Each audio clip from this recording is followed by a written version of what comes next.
Members and officers, if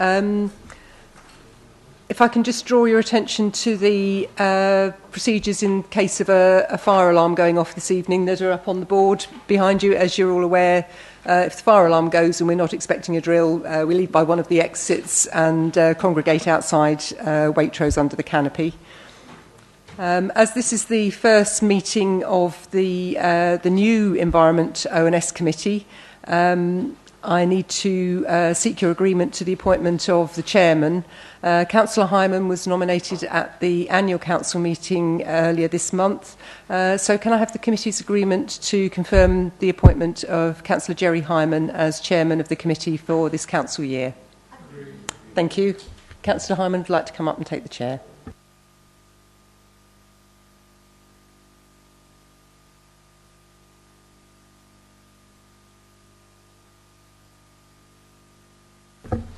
Thank you. Good evening, members. Item 2 on the agenda is the appointment of the Vice Chairman.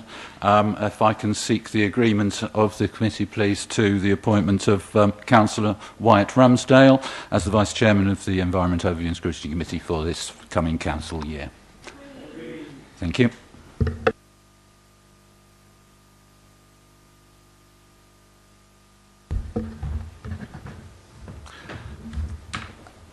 If we can have any apologies for absence and substitutions, Fiona.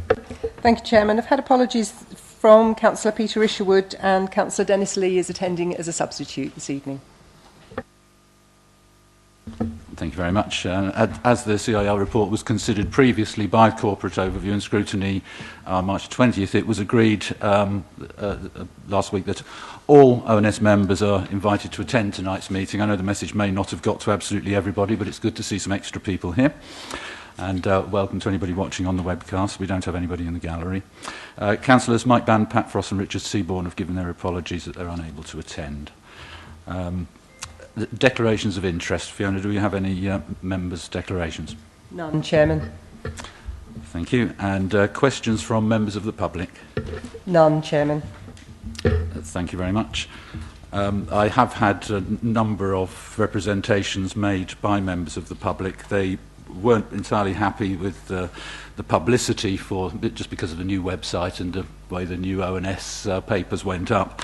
They weren't aware that the meeting was going to be on, so weren't able to submit questions in advance of the meeting.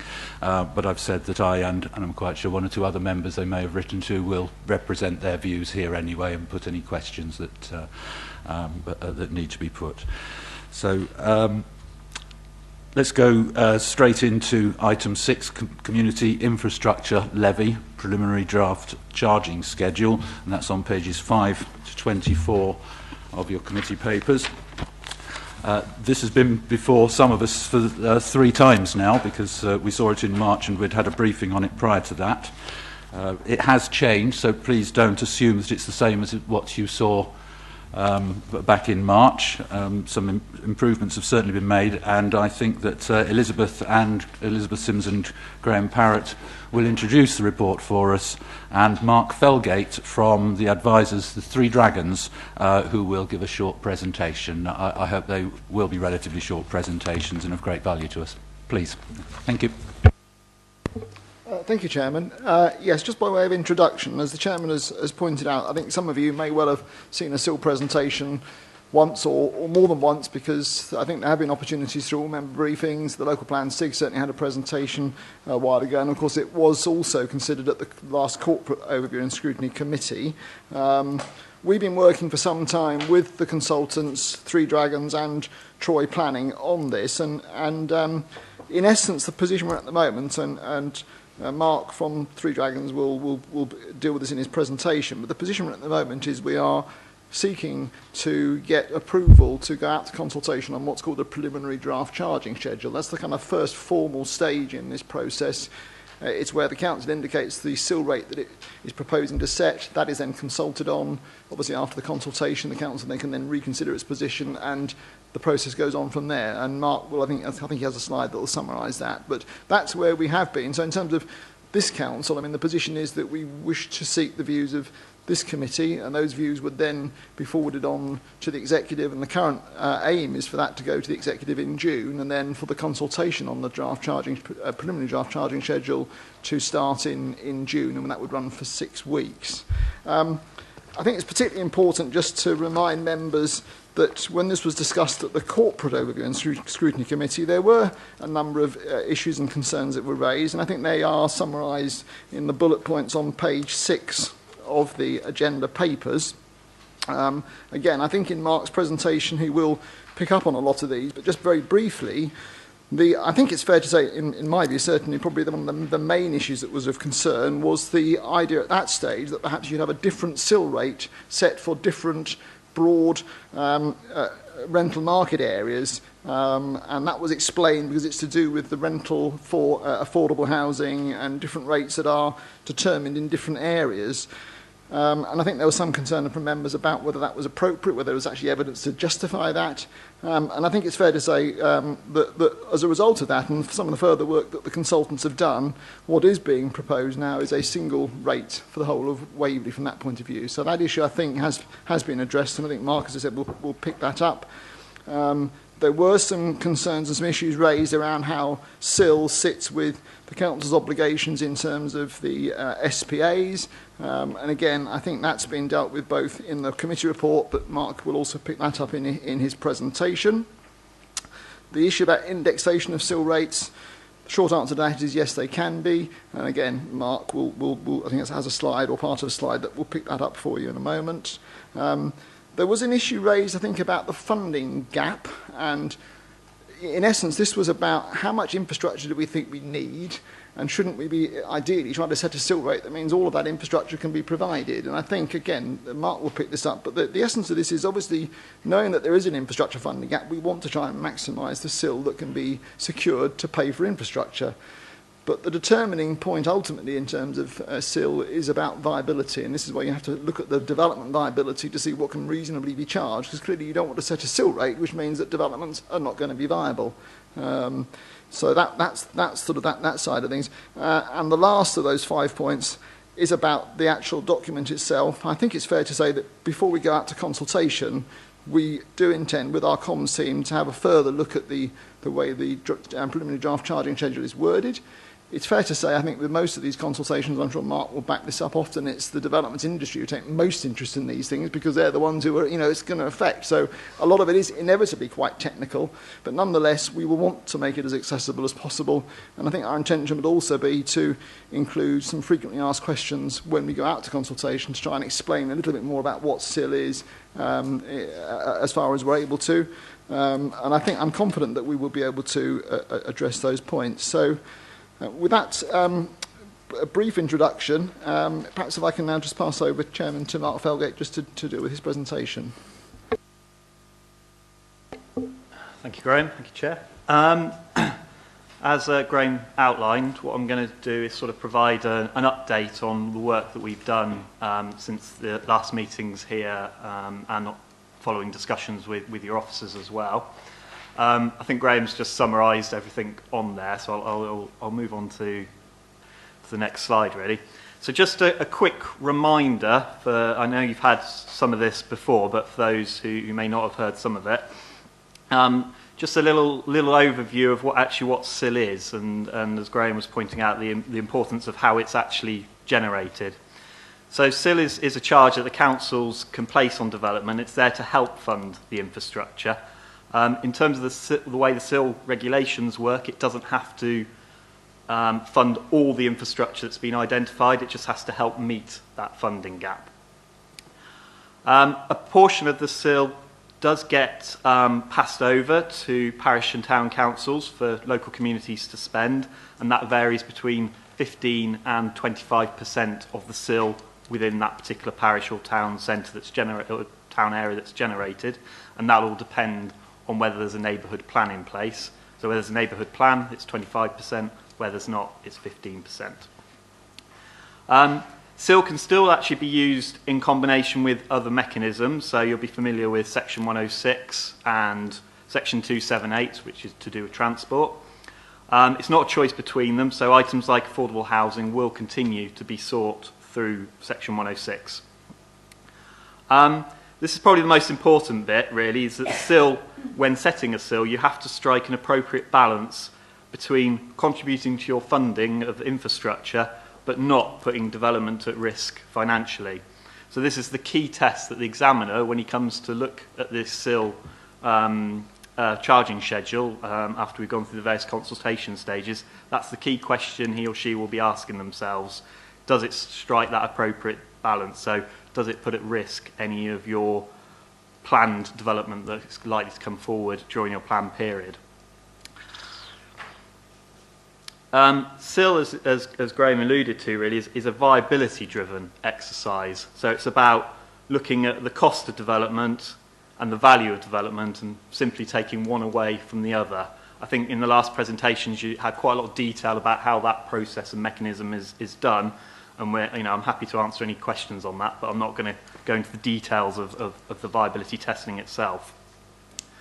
And finally, the way that SIL is presented, which is probably slightly different to ways Section 106s have worked in the past, it's on a per square metre of development. So for every square metre of development that's proposed, that's new, then there will be a charge on that per square metre. So basically, the larger the house, the more it'll be paying. So it's not done on bedrooms, it's not done on number of properties, it's simply the square meterage of that dwelling or other bit of development.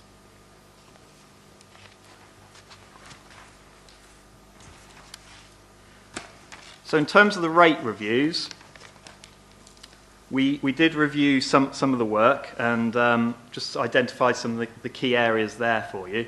When we previously suggested the SIL rates, that was based mainly on allowing for about 45 dwellings per hectare as a density.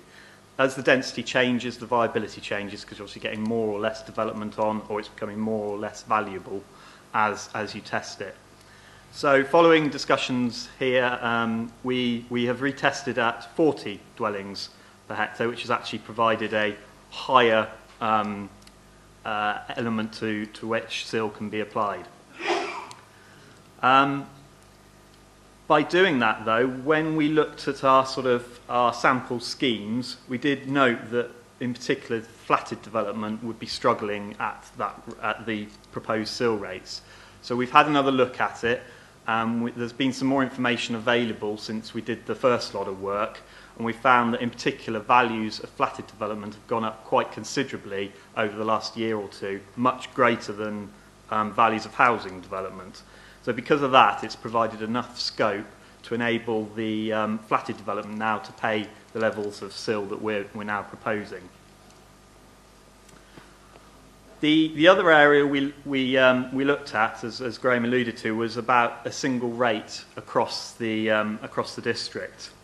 Previously, we had the Blackwater area and the Guildford rental market area, and the reasoning was because the differences were because of the different rentals that were paid by affordable housing in those two particular areas. Now, we did some further consultation with the housing associations, and of the ones we got back, they did actually confirm that there is that slight difference when they are paying an element. But in terms of actually setting the SIL, and in order to be a little bit more simplified in terms of the way it's applied, we have looked at the rates and considered that if a slightly lower buffer is applied in the areas where the affordable rentals change, then they can still afford to pay that flat rate. So it's just a different way of looking at the numbers, really. So we're satisfied that will work in terms of viability, so it won't put development at risk. So you can apply that more simplified across-the-board SIL rate. So the actual new rates then. So by applying these different density for our base, we're now suggesting on 11 or more units a SIL rate of £433, where there's no SAM or SANG applicable, and I'll come back to that in a minute later in the presentation, and £405 where SAM and SANG are applicable. For sites of 1 to 10 dwellings, The rates are a bit higher at 470 and 449, and that's because no affordable housing applies in those particular circumstances. So we've got basically a two-tier in terms of sizes, and then a Samsung, no Samsung rate, rather than the sort of 4 and 4 rates that we had before. So we've narrowed that down a little bit, so it should be much more simple for people to understand. Just to give that a bit more context, actually, that is quite a little bit above where we were in our original recommendations, which were around about somewhere between £200 and £300. So we've come up with a lot higher sill rates now for the area, and that's had an impact, obviously, on what sill receipt you'd get as an authority over the plan period. So we're now at around about 80 to 85 million, whereas previously we're suggesting it was around 70 million.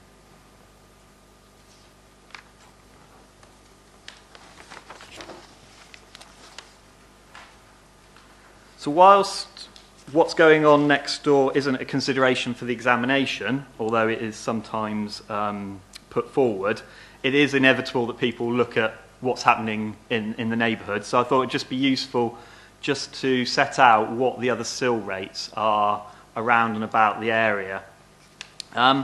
You'll see there, actually, and I hope it's showing up on that screen. It's good. That there's certainly an area sort of to the south, if you like, of Waverley and the east and the west that are quite a lot lower than the sill rates we're proposing here.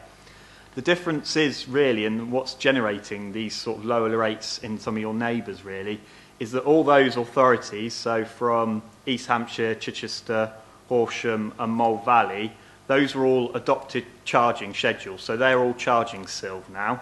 So their information base would have been probably 2 or 3 years ago, where house prices would have been lower. Also, we don't know what the affordable housing regime would have been in those areas. They may have higher affordable housing proportions, which again would push down the sill rate. And we don't know what other policy requirements they have. So they might have large sites with big infrastructure on site, for example, which again may constrain those sill rates. Hart is also there a bit lower, but they haven't even actually gone to a preliminary draft charging schedule. That's just some baseline information they had. So that one may well change. And Rushmore is quite an old one, I think, 2013. So that's looking quite a long way back. The nearest comparator probably is Guildford, and theirs range from 100 up to 500. And so they're very much more, and most of them actually more towards the 500 amount. So they're very much more comparable with rates we're proposing here in Waverley.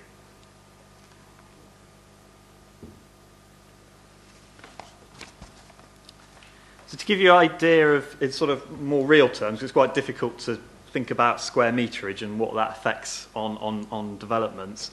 I've just put here a simple sort of table to show different scenarios and what the likely sill return would be on those sorts of developments. So we've got 1, 10, 25, 75, 100 and 500 homes, completely fictional from my head. I've also put in what the affordable housing would be and what the market housing would be as the split between those based on 30% affordable housing, and then what the sill rates would be from those, because obviously sill rates aren't applicable to affordable housing, so it'd only be on the 70% where that is on the 25 and above homes.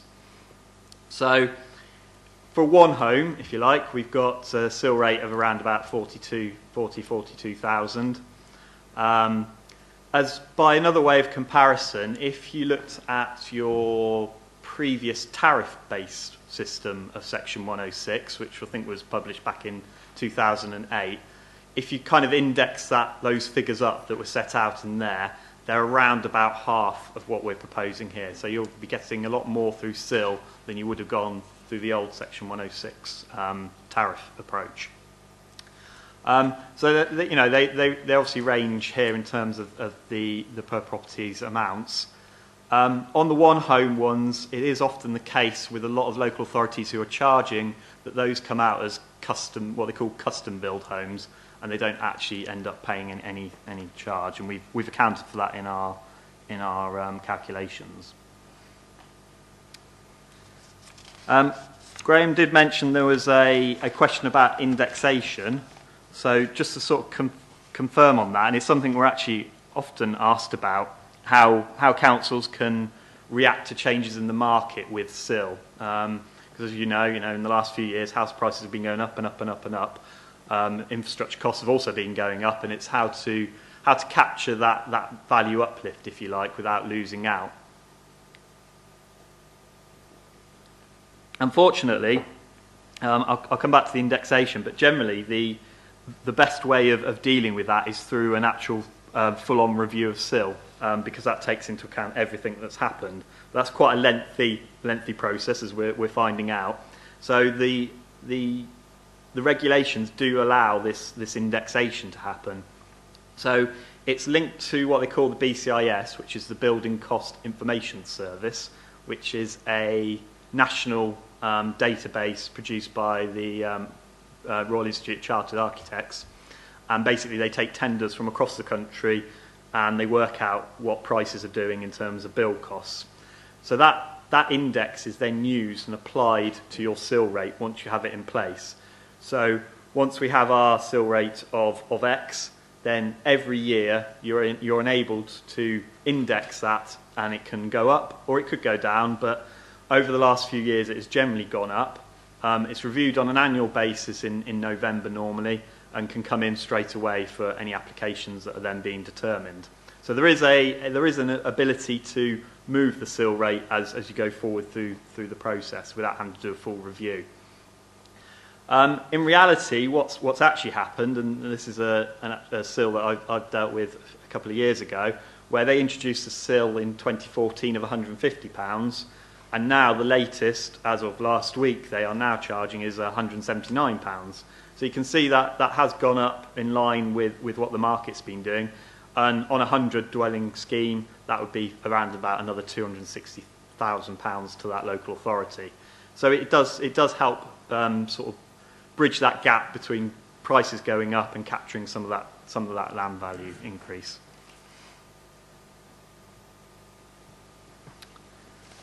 Right, so I said I'd come back to SANG and SAMS. I understand that obviously these have been discussed quite a bit in the past, so I wasn't going to go into much detail on it, only to say that it's a matter of interpretation the way SANGs are dealt with. There's been a lot of press around the best approaches to it, but in terms of how we've taken it in Waverley, what we've considered, having looked elsewhere and sort of taken an approach in discussion with officers, is that in terms of SAM, which is Strategic Access Management and Monitoring, that's not considered as infrastructure. It's Section 106, but it's not infrastructure.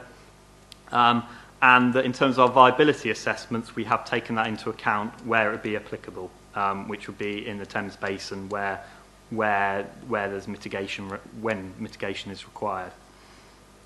In terms of SANG, which is Suitable Alternative Natural Green Space, there's a consideration that if you're improving existing areas of SANG, that's not considered infrastructure, and there's some council opinion around that.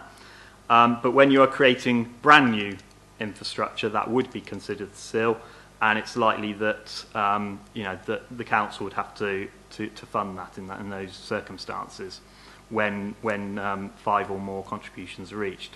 So the viability assessments have sort of taken into account both these approaches. So for the purposes of setting the SIL rate, we consider that matter's being covered.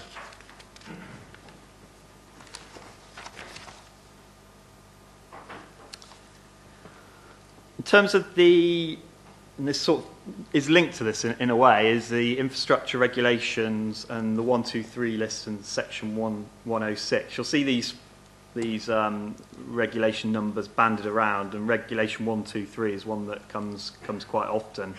And basically what the regulation 123 list is it's just a list of all the infrastructure that the council intends to fund via SIL. It's in the back of the preliminary draft charging schedule, and it will continue to be in there throughout the process of consultation.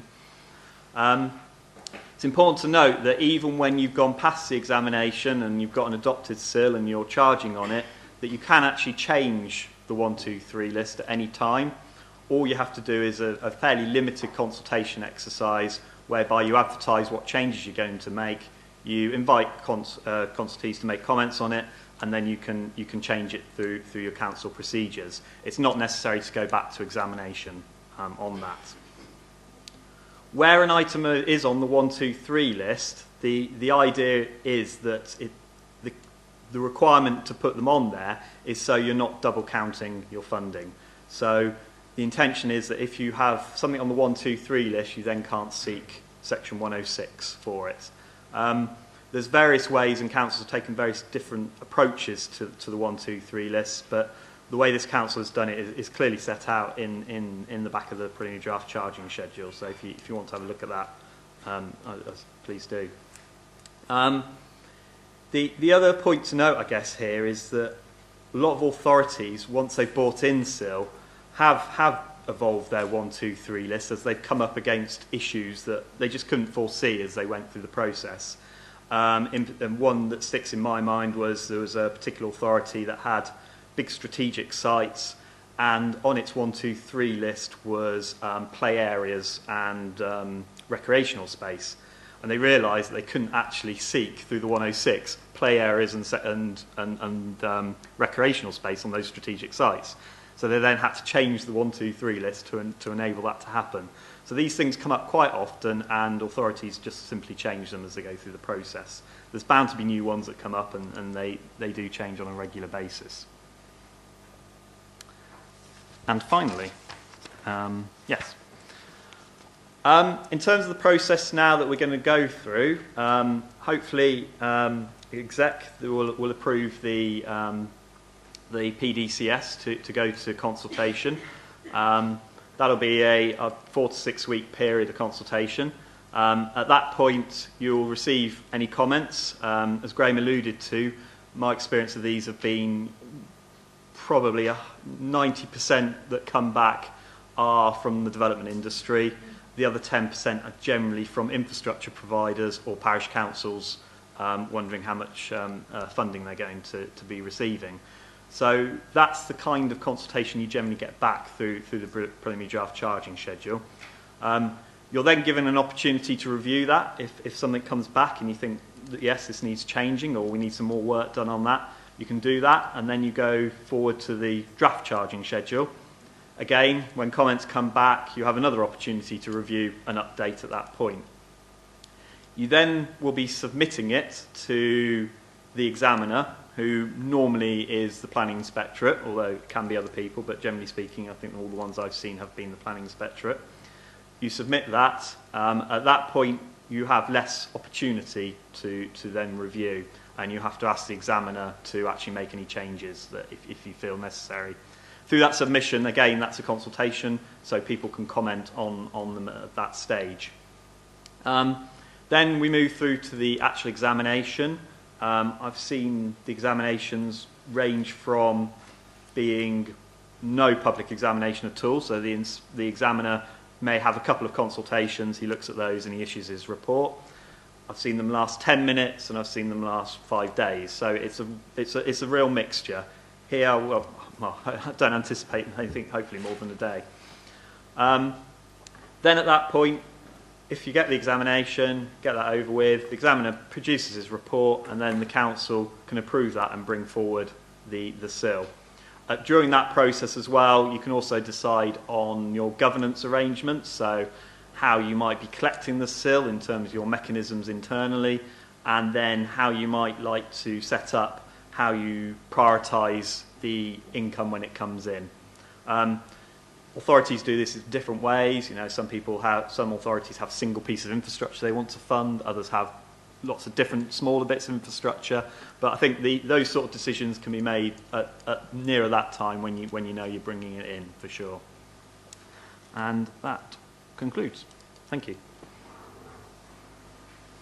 Thank you very much indeed. That's Mark Felgate from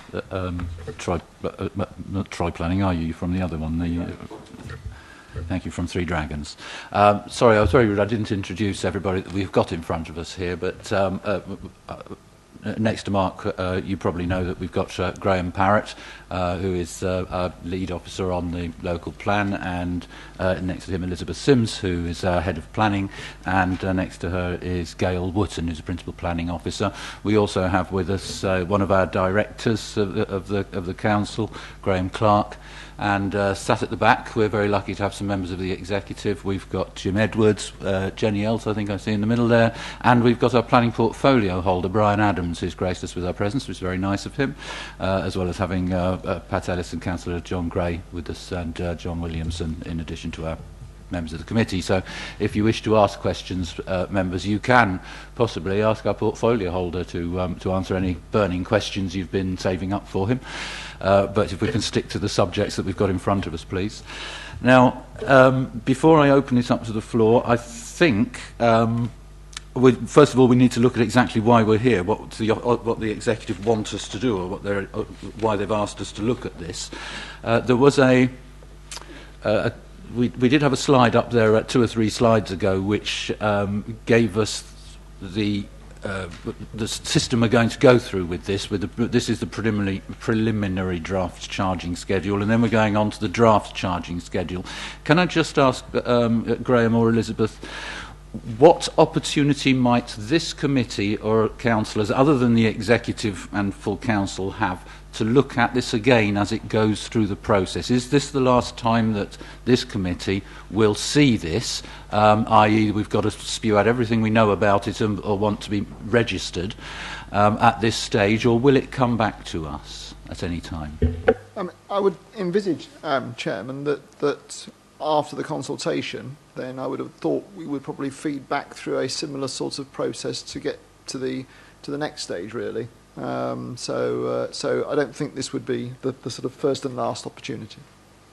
But that wouldn't necessarily have to be a very in-depth review by us. It could be a 20-minute job through the committee in future, just to look at and check the next stage with any changes that have been made. Is that right? And that would be towards October, November time, would it?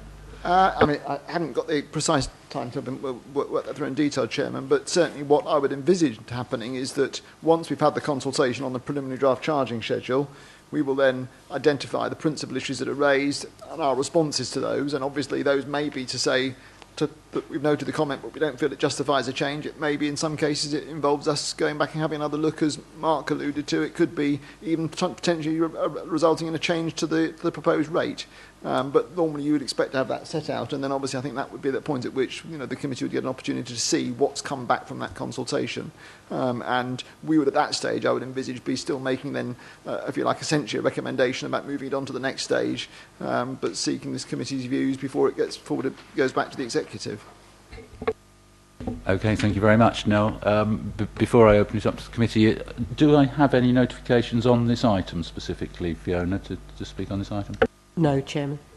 Is there anybody that we have, Councillor Williamson, Councillor Gray or Councillor Mrs Ellis, have you any burning issues that you wish to raise in respect of this, or would you like to come in later? Councillor Williamson. Thanks very much, Chairman. I can come in anywhere, but I wanted to say at the beginning, really, I'll really just show my appreciation of the fact that these changes, I think, are quite significant, and do take account of the comments that were made at the previous overview. They do, in fact, though, I've got to say, create a few more questions in my mind, which I may ask later.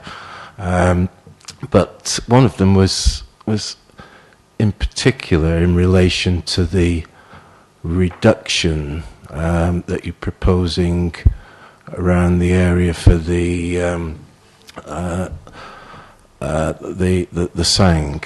I mean, there was something like an 8% reduction to maintain sang. So you were going to, I could understand it on a spreadsheet, you were going to keep the number the same, so the same sill would appear to be the same. Well, the same amount of money would appear to be the same. However, a proportion of it would be for the upkeep of the sill, for the upkeep of the sang, which would be separate. What occurred to me was that since the the town council would be receiving a proportion of the sill, and with a neighbourhood plan that would be 25%. They would be getting a lesser amount than where that authority, that town somewhere else, which wasn't affected by the sang, and it seemed unfair that the local authority, not the local authority, but the town council would have this smaller amount to spend because it was positioned within the boundary of the sang, of the spa. Okay, thank you very much. Mr. Folgate, would you mind just confirming that's been interpreted properly, because that's the way that I've read it as well. And I mean, my view is that the thing isn't perfect. I think, as we were told by a previous colleague of yours, this is far from a perfect system that the government stuck in front of us. But is it lawful, I suppose, is the question, the way that it works as well, because obviously you cannot give a town council sang money because they're not going to be creating sang, so to give them a percentage. How does that fit with the law, and can you answer what Councillor Williams and his point in respect of it being unfair on Farnham Town Council and possibly Hazelmere others as the sang situation develops? Thank you. Yeah, I mean, you are correct. They will receive less money. I mean, that is the nature of the system that we're faced with, and there's not a lot of options in terms of the way we interpret that in the fact of the way we've done it. So it is just one of those things, unfortunately, that happens. I guess when as I was talking later on about the governance procedures, the council's element of the SIL, if they felt that they wanted to rebalance that would be up to the council to do that with their elements. So there is opportunity there to do that if you so wish to. Yes, if you'd like to come back, Councillor. If I could, I mean, to remove the illogicality, because it is illogical, you would do as we had previously suggested in the other committee, which is to have, and as you had suggested, a common SIL throughout the borough. Now, if there are other things, it could be the maintenance of a sang, it could be anything, then that is addition. It's got nothing to do with SIL, it's got nothing to do with infrastructure. You have a common SIL, and if there are other things which cost money for the developer, which he has to contribute to, so be it.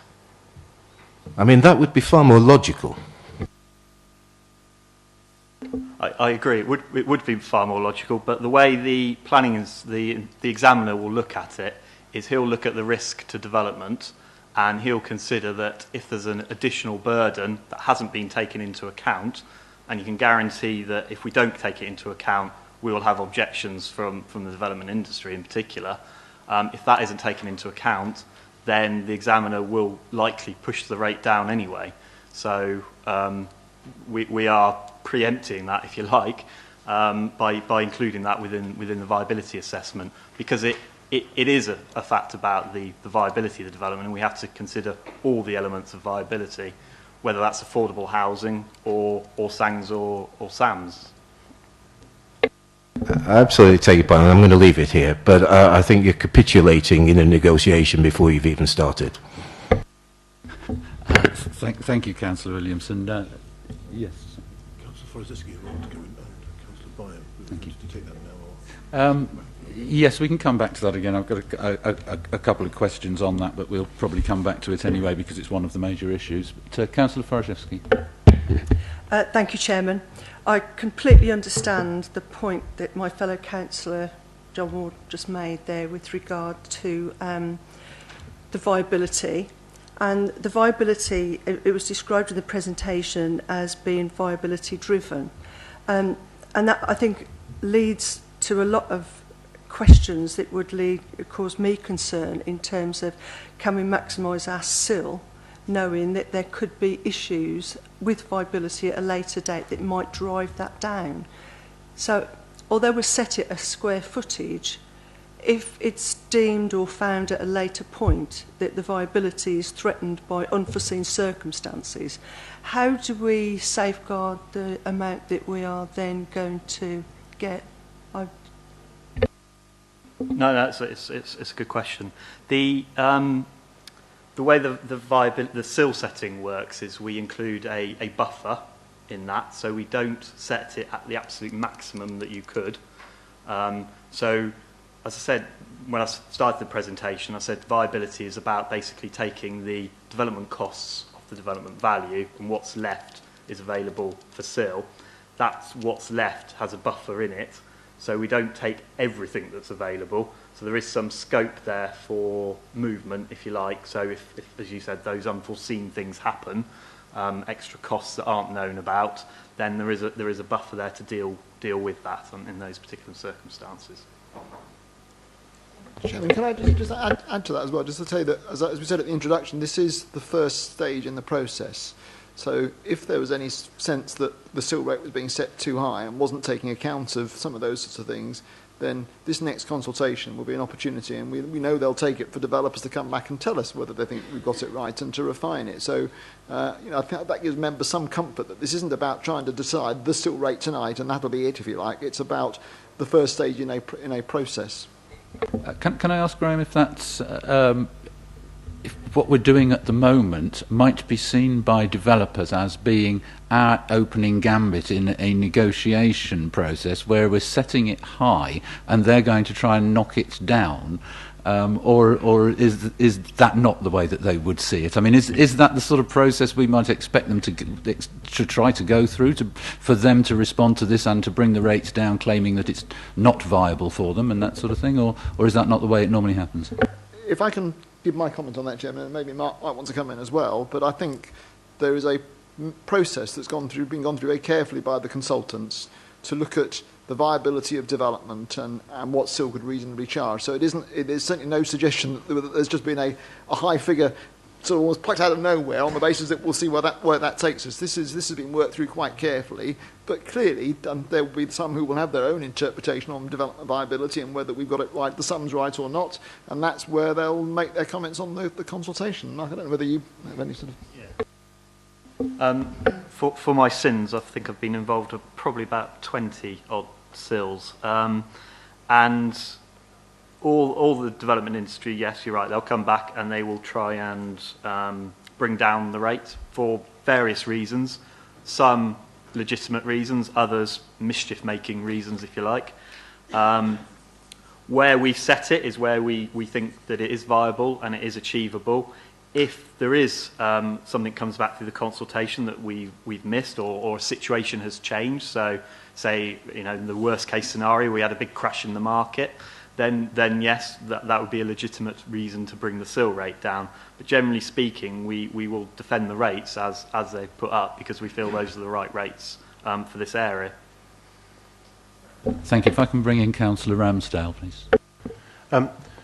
Just to help, I think, some of your understanding with that question, Councillor Frozeski, as I understand it, once the sill rate is set, then it is in concrete. So the negotiating as to whether it's viable or not is what we're doing now. Once there's an individual site, that specific developer can't come to us and say this sill rate is not viable, in the way that they can come to us and say that level of affordable housing isn't viable and seek to negotiate on that. Does that help?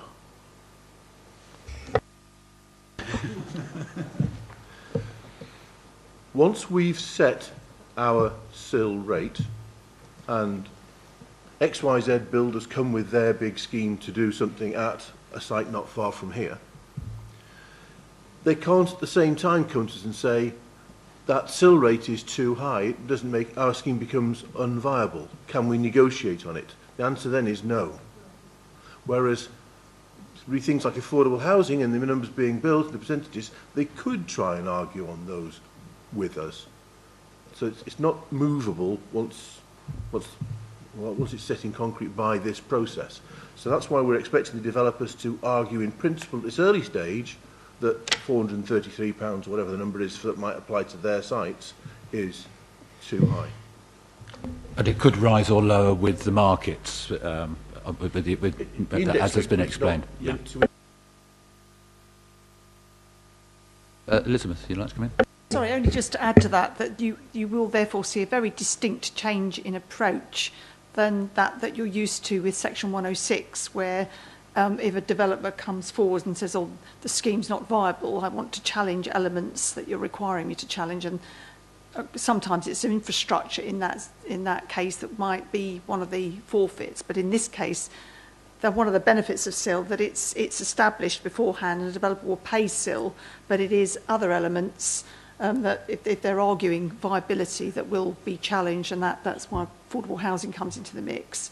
And we hope that won't happen, but that will be the area of discussion, because that will still be secured through Section 106, whereas SIL is a tax paid before the developer makes their application, or in tandem with the application being submitted. Thank you. Okay, thank you, and you can come back again later if you wish to with other questions. But Councillor Byam. I'm not quite sure whether I'm getting more or less confused by the situation. But 2 points. First of all, you've dropped down from 45 dwellings per hectare to 40 dwellings per hectare. I would still consider that to be too high for us. We don't often achieve 35 dwellings per hectare. And how that changes the SIL rate or whatever, from what you said, well, you can explain that to me. But the other things that as I listened to other people's points, I mean, the things that haven't been mentioned, for instance, if you've got a contaminated site, how do you deal with the contamination costs? If, as in Cranley, we've got a dramatic problem with regard to Thames Water's ability to deal with waste and water, etc., how do we deal with that cost? How do they deal with it in terms of coming forward? And you talk about affordable housing. Are we dealing with rented housing in the same way as we are with shared ownership housing, or does that count as market housing in a different way, slightly different way to ordinary market housing? There are obviously lots of variations, and what can, in addition to the SIL, what can be included in the Section 106 agreements? What restrictions are there? I look at the planning application we have coming forward in 2 days' time in detail, and look at some of the various things that have come forward on the Section 106.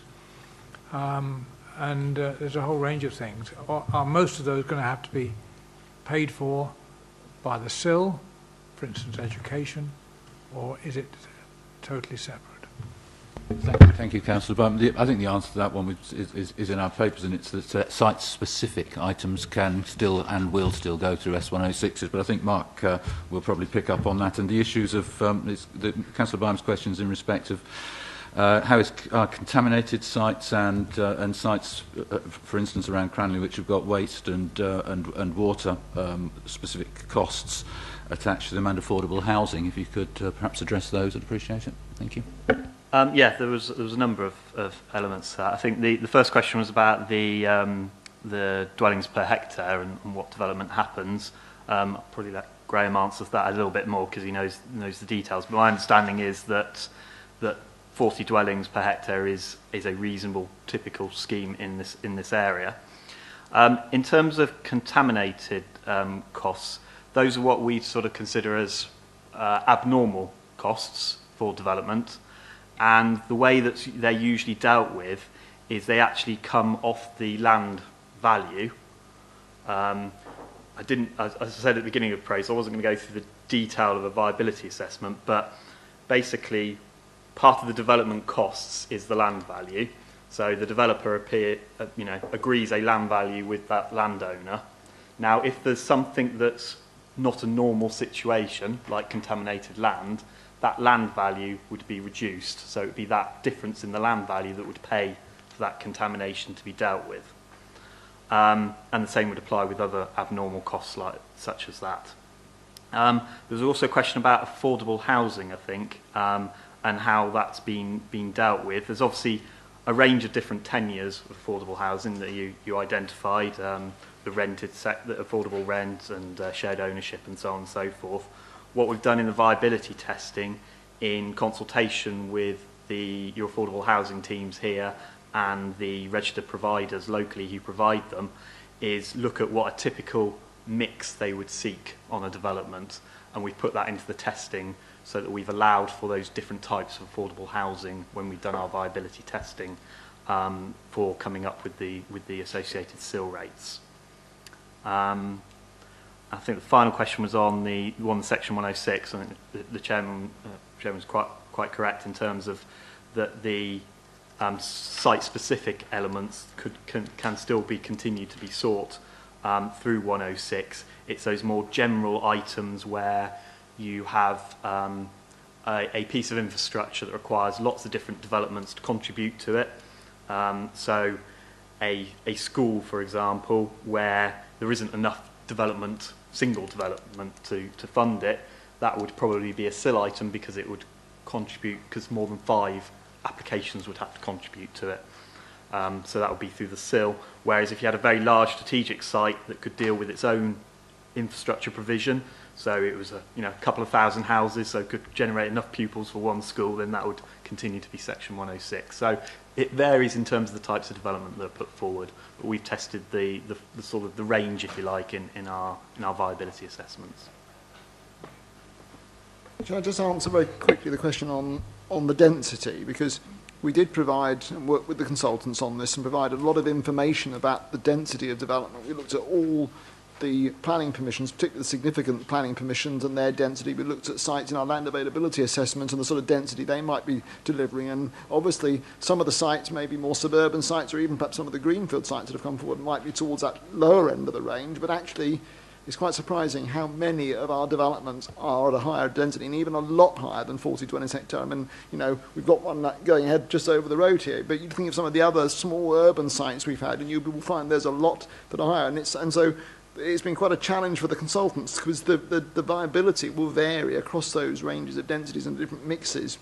And that's why they've done this extra work for us looking at some of the flatted schemes, because at one point it was looking as though the potential CIL you could secure on those higher density flatted schemes was going to be a lot lower, and so we asked them to have another look at that and so on. But I think you would be surprised at the overall ranges of densities that are in the sort of portfolio of sites that have come forward and are likely to come forward in the future. Okay, thank you. Would you like to come back, or are you satisfied with what you've heard so far? Okay, Councillor Lay, I think you've indicated you wish to speak. Yes, Dennis. I'm sorry. I spelt it as it's written. I sounded it as it's written. I do apologise. That's okay. Thank you, Chairman. This is really an observation on the document as I have read it, and it will be developed for then putting before consultees. That's correct, isn't it? Now, one of the questions here is on page 16 and table 1, and we have under the cost column significant figures of money. Now, I don't see any statement as to where those figures have come from. How are they justified? And linked a little bit with that is in the paragraph 213, we have sentences, the amounts identified in table 1 above are subject to change as part of continuing discussions between the council and other infrastructure providers, and how requirements can be met. So my immediate question is, what credibility can we take from the figures that are put before us? What's the sort of risks with those figures? The figures that are in the table on page 16, I think it's on page 15. There's a reference at the bottom of 2.12 paragraph to the infrastructure delivery plan, and so I think what we've done is what the consultants have done is to extract from the infrastructure delivery plan some of those headline areas of infrastructure we've identified. And the infrastructure delivery plan, as you know, I think you've probably said many times before, is a living document. It will continue to evolve and so on. The purpose of this is part, and again, Mark may want to come in on this, is that we have to be able to demonstrate that there is a funding gap. You know, if we didn't have a funding gap, if all our infrastructure was going to be paid for, then I think there may be difficulty in the council actually saying it needs to then charge SIL as well.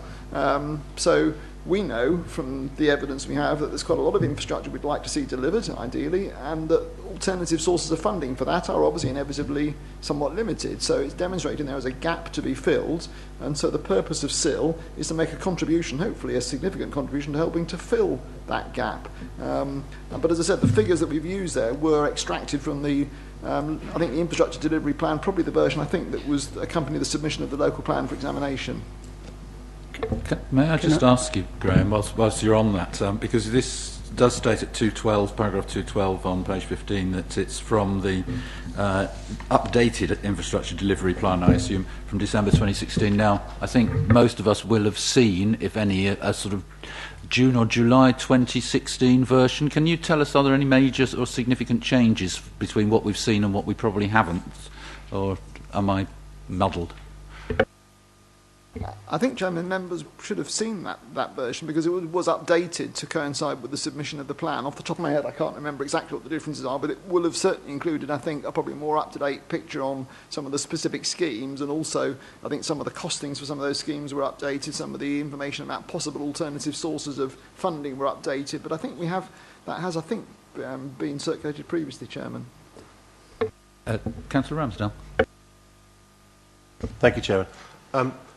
Please appreciate the costs aren't the critical number here, because provided we've got a funding gap, the thing that actually constrains it is the viability assessment.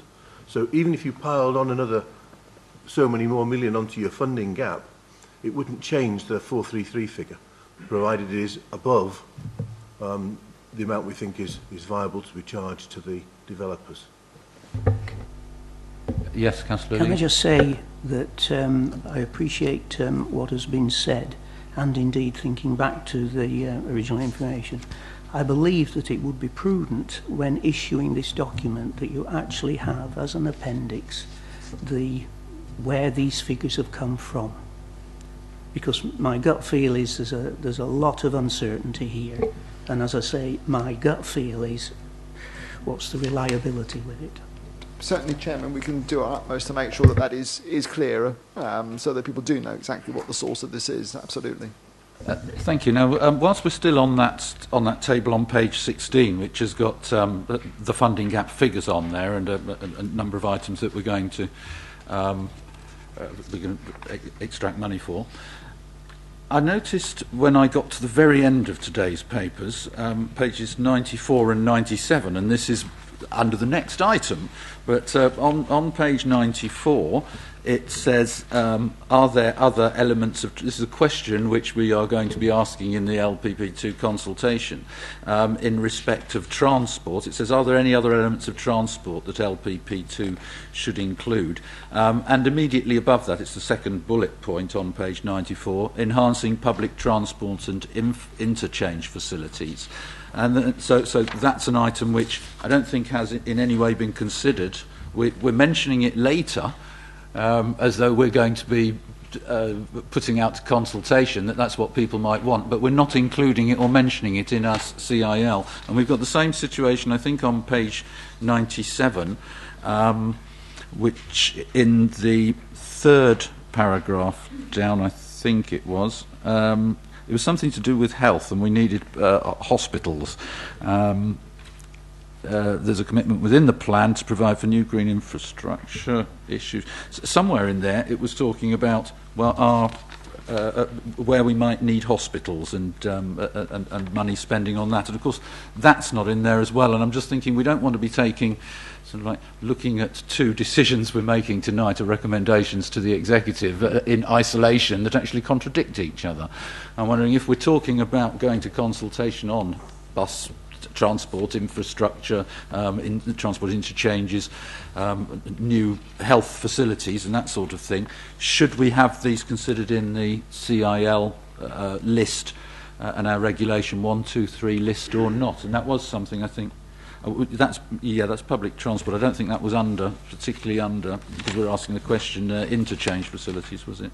But, is there really any? I suppose what I'm asking is there a need that we make sure that what the left hands are doing ties in exactly with the right hand? Or does the fact that CIL is a broad brush intended to be able to bring in infrastructure money, does that sort of allow us wiggle room where things don't have to tie up exactly? I think, Chairman, in response to that, we can certainly have another look at the 1, 2, 3 list as it's drafted now, and it is just at this early stage still a draft. I mean, clearly, as we've explained, as you go through the process, eventually when you adopt and implement SIL, it will be important to be as clear about what's on your 1, 2, 3 list as possible to avoid the risk, as Mark said, where you might have a situation where you wish you had a different 1, 2, 3 list because all of a sudden you find you can't, risk of not being able to ask for a certain type of infrastructure. I mean, as I've said many times, I think the infrastructure needs and issues do evolve over time. There may be things that we'll need to add to this. In fact, I think certainly we will have another look at the health element, because I think there are a couple of, if I remember right, a couple of health projects that are listed on the infrastructure delivery plan, so we can have a look at whether those should be factored into this as well. But at this stage, I think part of the process here is to demonstrate that there is clearly a gap in funding to justify the need to apply SIL. So we're not talking, I think, what you're saying here is potentially, are there some things we've missed off the list which would just make that gap even bigger? You're not saying there are too many things on here, you've got the things that are already paid for. So I don't see that as an issue necessarily at this stage, but we will obviously have another look at the details and refine that as necessary before we go out for this first consultation. And I'm sure it'll continue to be refined as we go through those other stages. Thank you. Elizabeth first before... Sorry, Chairman, just to add to that and picking up Councillor Lee's point, I detect your concern about ensuring when we go out for consultation the right message is there, that this is still to be built on, still to be ensured that it's comprehensive, and I think we take the point that we need to ensure that our consultees are aware that we will be building on it and making sure it's fully up to date by the time the SIL is finally set. Thank you. Councillor Anna James. Thank you, Chairman. A very basic question. When permission is granted and we've come to this SIL rate, does that SIL rate, is it set in stone for the date planning permission is granted? Or, as sometimes happen, the developer starts and then it stops, and several years later, although permission has already been granted and because they made a start, it's deemed to have begun, that when it actually comes to building out, our requirements are different and our SIL rate has either gone up. Will that be appropriate at the time they do the building or when permission was granted? Because things might have changed over a 3-year, 5-year period. Right, so a question of enforcement and do we take the money up front, effectively? So when do we take this money Or coming back, when is the charge on the date that permission is granted or the charge when it's actually built? Because that makes a lot of difference. Who'd like to take that? Graham? I think my understanding from discussions with the consultants previously is that the indexation can be applied between the difference in the date between when the council first adopted SIL and the year when planning permission is granted. And unfortunately, I don't think there is a mechanism that means if it then takes a while for that development to take place to add further indexation onto that. I think it is linked to the date of the planning permission. That's my understanding. Yes, Mr. Felgate. Yes. You're correct there, Graham. It sometimes depends on the form of the planning permission. I don't want to get sort of too techie, but if it's a staged planning permission, there may be opportunity to the rate to be changed at that date. But generally speaking, the types of planning permissions you're likely to get in this area, which are generally, relatively small, it will be at the date of the permission. Thank you. Okay, well now I'm well aware of the time, and when I went through the second item we've got on the agenda, I thought we could spend 5 or 6 hours on that, and we're not going to, obviously.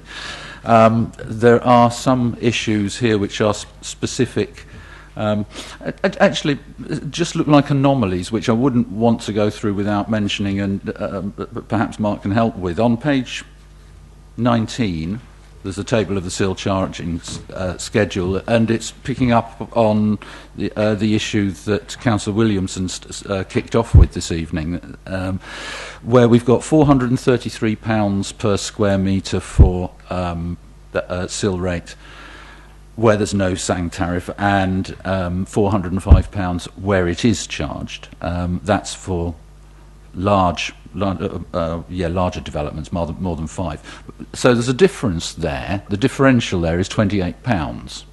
In effect, the SANG difference is 28 quid. Am I right? And then if you look at residential dwellings in a 1 to 5 houses, smaller areas, in designated rural areas, you've got 449 and 470, which isn't a £28 difference, that's a £21 difference. And I'm thinking to myself that the Habitats Directive certainly wouldn't foresee having any differential such as that, and I don't know whether I'm misunderstanding that. Would that be something we perhaps would need to look at, or is there a reason for that? I mean, similarly, I can't see now. What page have we got our full list of?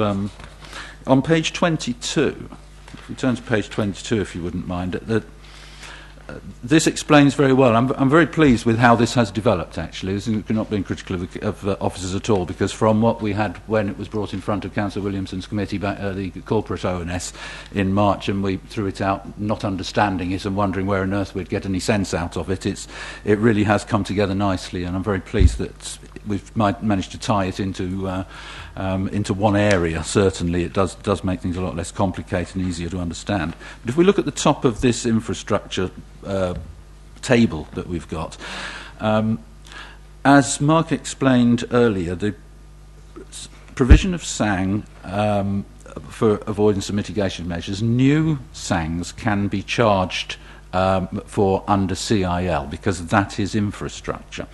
Now, are we charging that? Can you clarify for me whether we're charging that only to developments which are within 5 kilometres of the Thames Basin heaths, and how we tie that in, or are we charging that to everybody? Because I would assume that we cannot make that charge to people who are, to developers whose developments do not affect the SBA. And if we are, does that mean therefore that we're now making 3 charges for the SBA?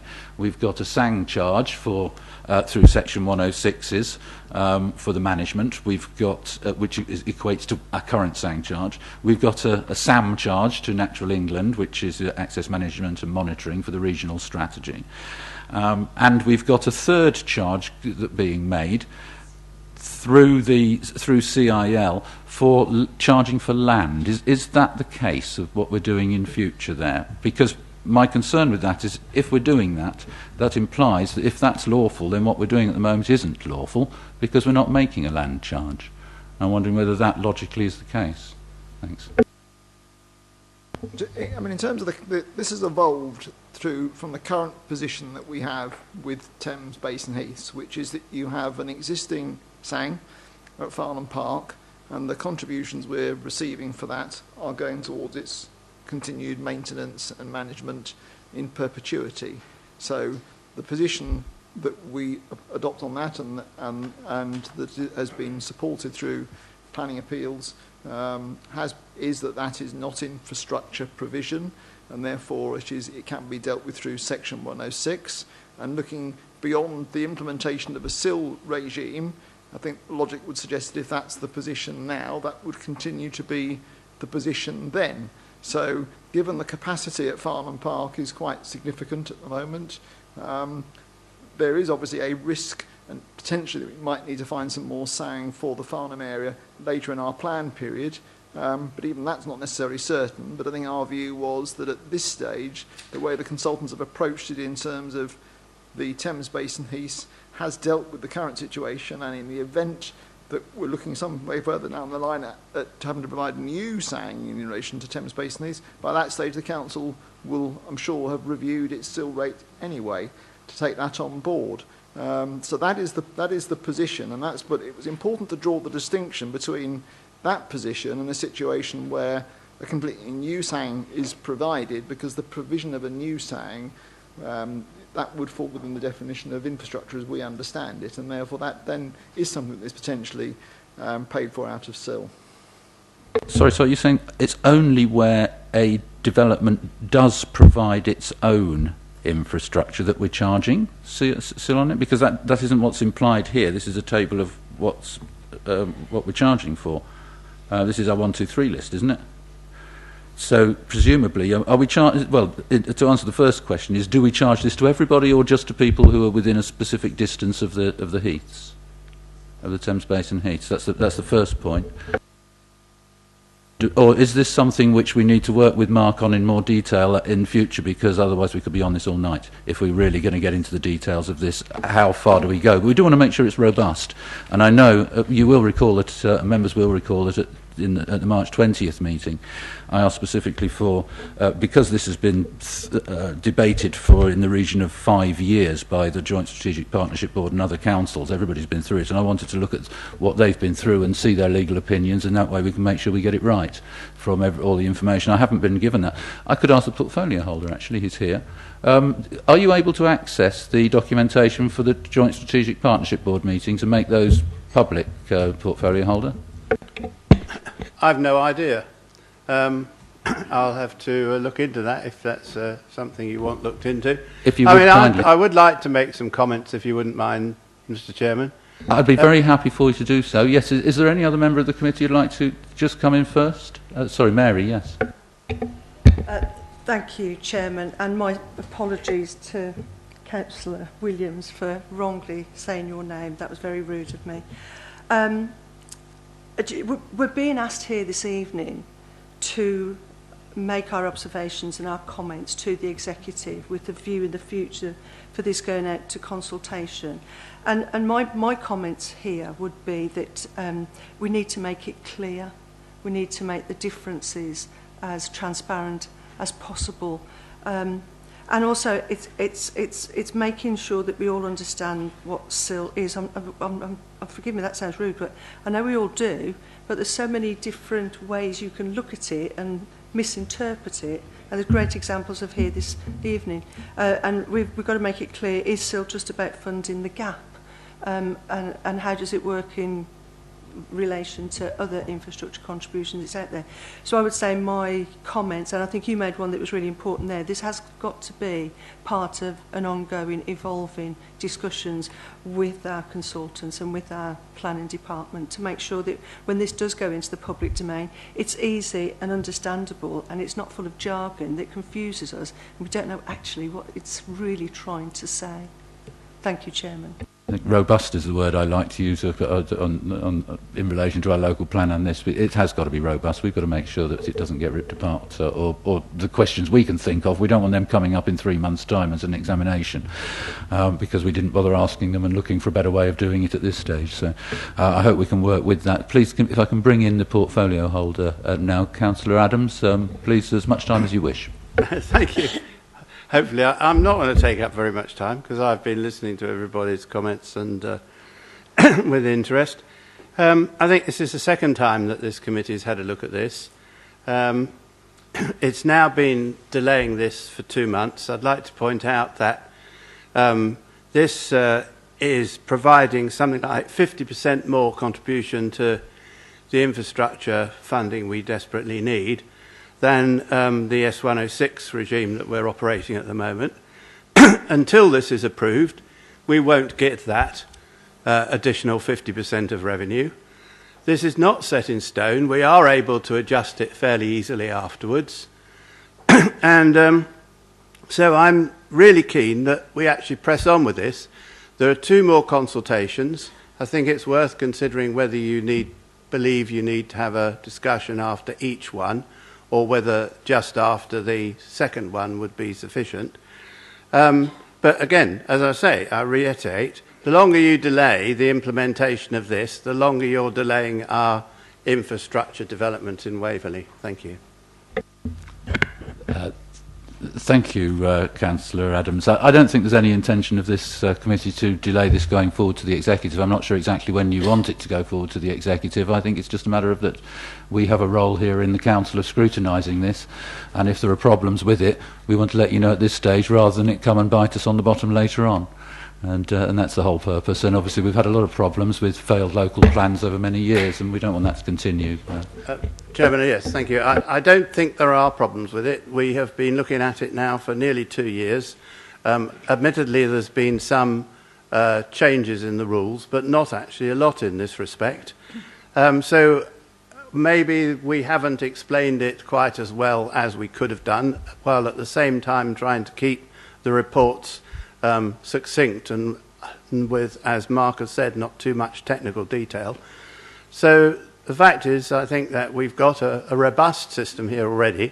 Certainly we can change the wording to suit you of the report, and any areas where you feel that needs a little more explanation, we're very happy to do that. But in the meantime, you know, let's get on with it. Thank you. That's very useful, and thank you very much. I mean, I think I would point out that the comments or the scrutiny of this, which was done back in March, has led to some very significant changes to it, which we think have made it a lot better and a lot more understandable. I don't think there are actually that many of us here tonight who were there on that evening, but and certainly, I mean, if I can refer you, for instance, I mean, there are concerns with this and concerns with the understanding. If I refer you to paragraph 2.9, very simply, before we wrap up on this issue and just put a few comments together for you. You'll see it's page 15, paragraph 2.9. It says in here, in the middle of that, the provision of SANG, however, does fall within the definition of infrastructure, and furthermore is essential whereby, under the habitats regulations, development cannot take place unless provision for it has been made. And that's just completely untrue. There is absolutely nothing in the habitats regulations about SANG. It's these sorts of misunderstandings. We've got to be very careful that they don't go forward, because it's absolutely fundamental to making sure this is robust, and we do want to help you in that sort of respect. And I'd hope that that sort of thing doesn't appear in the reports that go forward to the Executive. So there are things, and I hope we can be helpful with them so that this does become more robust as we go forward. And thank you very much for your comments. Now, we need to put together some comments. If nobody here has got, I will ask the committee if anybody's got any more concerns, specific concerns, or Councillor Williamson, that you'd like to put in before we try and get some comments together for Fiona to work miracles with on behalf of Councillor Adams. Anybody? Councillor Ramsden. Thank you, Chairman. I just thought it might help if I kind of recapped on what I see as the 4 key areas that people are indicating we'd like something to happen on. And no doubt Fiona can come in if she thinks she's got other things as well. I think we wanted some clearer information on the sources and the things that are included in the funding gap calculation. You alluded to the point about health services being referred to in the other document we're going to look at tonight, yes, but are not in this list. I'm not sure that that needs much doing in a document that's going to go out to consultation. You want me to give way?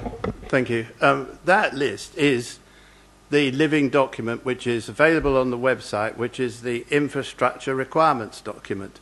So that does change from time to time, and we've obviously have to draw a line at a particular point, but it is detailed. Every item that is required, major item that is required, is listed on that document, and it is now costed. Some of those costings are provisional sums, but most of them now are quotes that we've had from infrastructure providers or from developers. So the schedule on page 16 is only a summary of it, not the schedule. Oh, okay, that I hadn't understood, and the fact that there's those 5 pages isn't explained in the report. Right,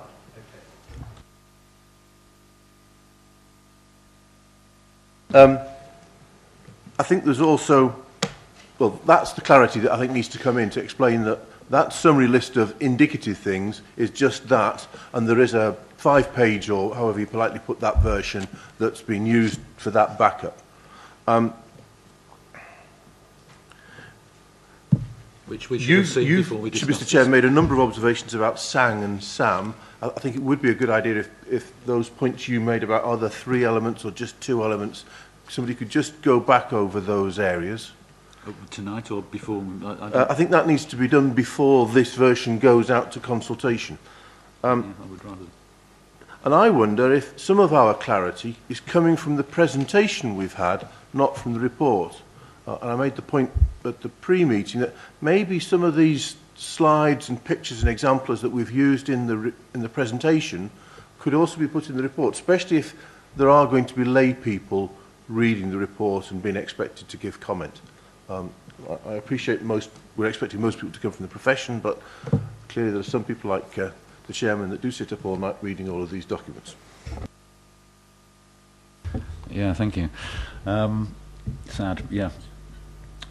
So, are we going to put to the committee? Would you like us to put those comments to, or can we just ask Fiona if she's captured those? And is there anything further, Councillor Williamson? Yeah, could I just reiterate the point that I made at the beginning, which didn't seem to be captured in what was said there, because I do think it's important.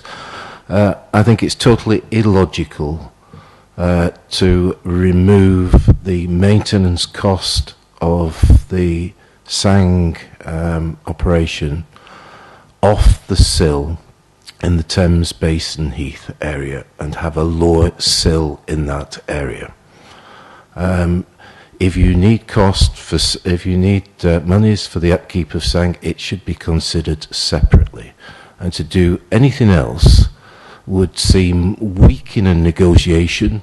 And as I said before, if you don't ask, you don't get. What you're saying is that we should have perhaps a lower buffer, a smaller buffer in areas affected by habitats. You should have. So the town councils can get their full amount, yeah? I mean, the town council's percentage is just a result of it.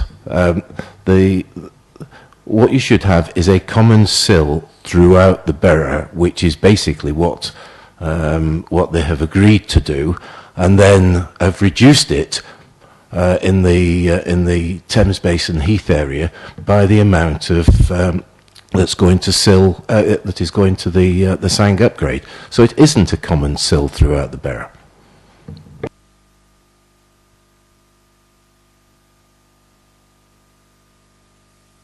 Could you switch your microphone on, please, Councillor Adams? Well, with respect, sill should be for infrastructure upgrade. The sill is not infrastructure upgrade. The Sang is not infrastructure upgrade. It's mitigation, isn't it? It's not. Yeah. The point, though, I think you've got to bear in mind, and I think our officers are hidebound by, is that it's a viability question. So if this other cost is being incurred in some areas and not others, it needs to be allowed for in that viability assessment. Now, I think you may well be right that what would be fair, if we were starting again with all of the legislation, would be to make sure that the sill was fixed and there was the Sang cost on top.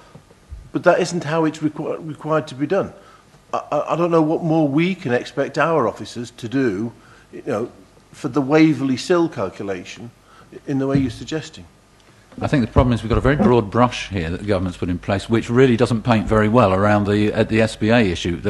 I know the JSBB's had trouble with making things fit. I mean, obviously, the not being able to charge CAL for more than 5 items was a very big problem. It first came up in 2012. I think Elizabeth would like to say something. Thank you, Chairman. Only just to rehearse the fact that it does come down to viability. The fact that development in the 5-kilometre buffer zone of the SBA has to contribute to Sang to allow it to go ahead, otherwise it's not possible under the habitats regulations, as we know. That has to be the starting point, and therefore, in order to charge sill, which has to be viable, you have to discount the imperative cost to that developer of charging Sang. It's as simple as that. It's not discretionary. We can't say you can just pay sill and you don't have to pay Sang, because we know in the end to be able to build, they've got to mitigate or avoid the likely significant impact on the SPA. So it is as simple as saying, unfortunately, it is a prerequisite of the development cost, and we have to factor that in. And if we go back to a standard rate across the whole borough to ensure that they pay both, it would be unviable for them, and we won't pass the examination on that basis. So I hope that's explained it. Thank you, Chairman. Thank you. Now, there is plenty more. Councillor Williamson, one last word. Because two points, if I may. I mean, I see it being no different than that we talked about land which was perhaps polluted. I mean, this is land which is polluted. It's near to an SPA. It should be affected in the land value. It's exactly the same argument. And in terms of the viability is a negotiation. You are dealing with people who are going to negotiate on the value. And to consider this as anything less than a negotiation with developers is wrong. And you have an opportunity there to get additional funding, and I can't see why you're not taking it. Councillor Ramsdale, and then perhaps if we could have some comments from Mark Felgate just on Councillor Williamson's points as to how it may have been dealt. You've seen this dealt with elsewhere. How have other people dealt with this, the sort of comments that Councillor Williamson's making there? Because they add up, they make sense to me, what he's saying. Thank you, Wyatt. I was going to kind of say something similar, was to suggest that we took away an action for our officers to review to see if there is some method by which it could be treated or viewed the same as you suggested, the contamination argument. I see your logic.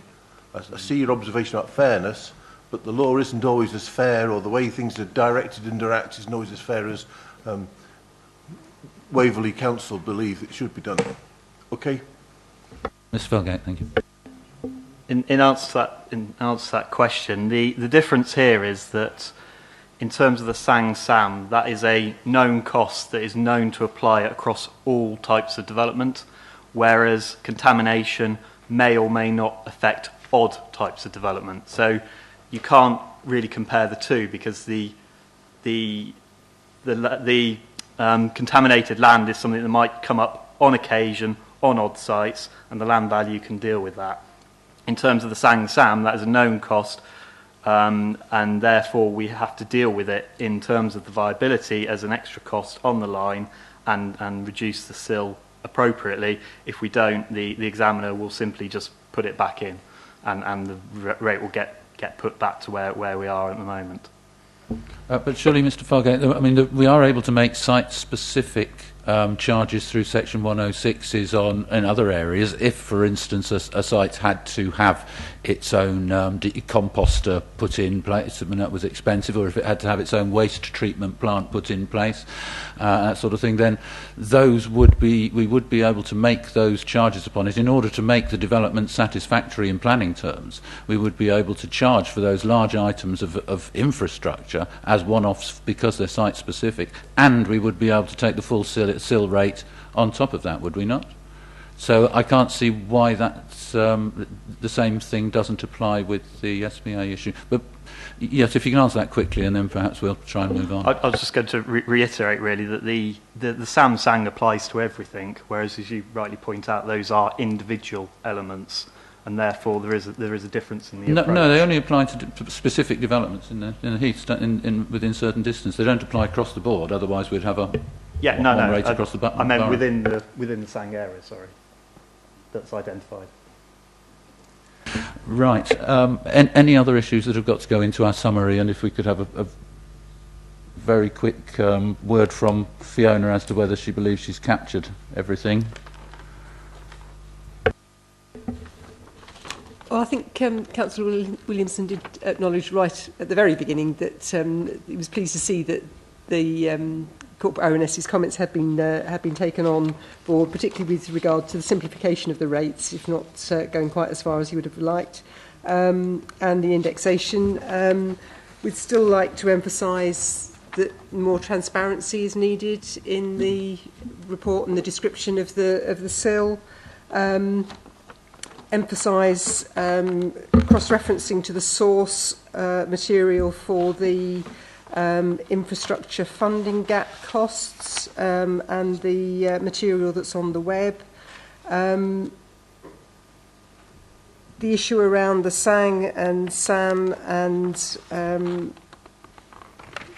the point that Councillor Williamson has made about it being illogical, but possibly outside of the scope that we can do anything about it, due to the viability issue.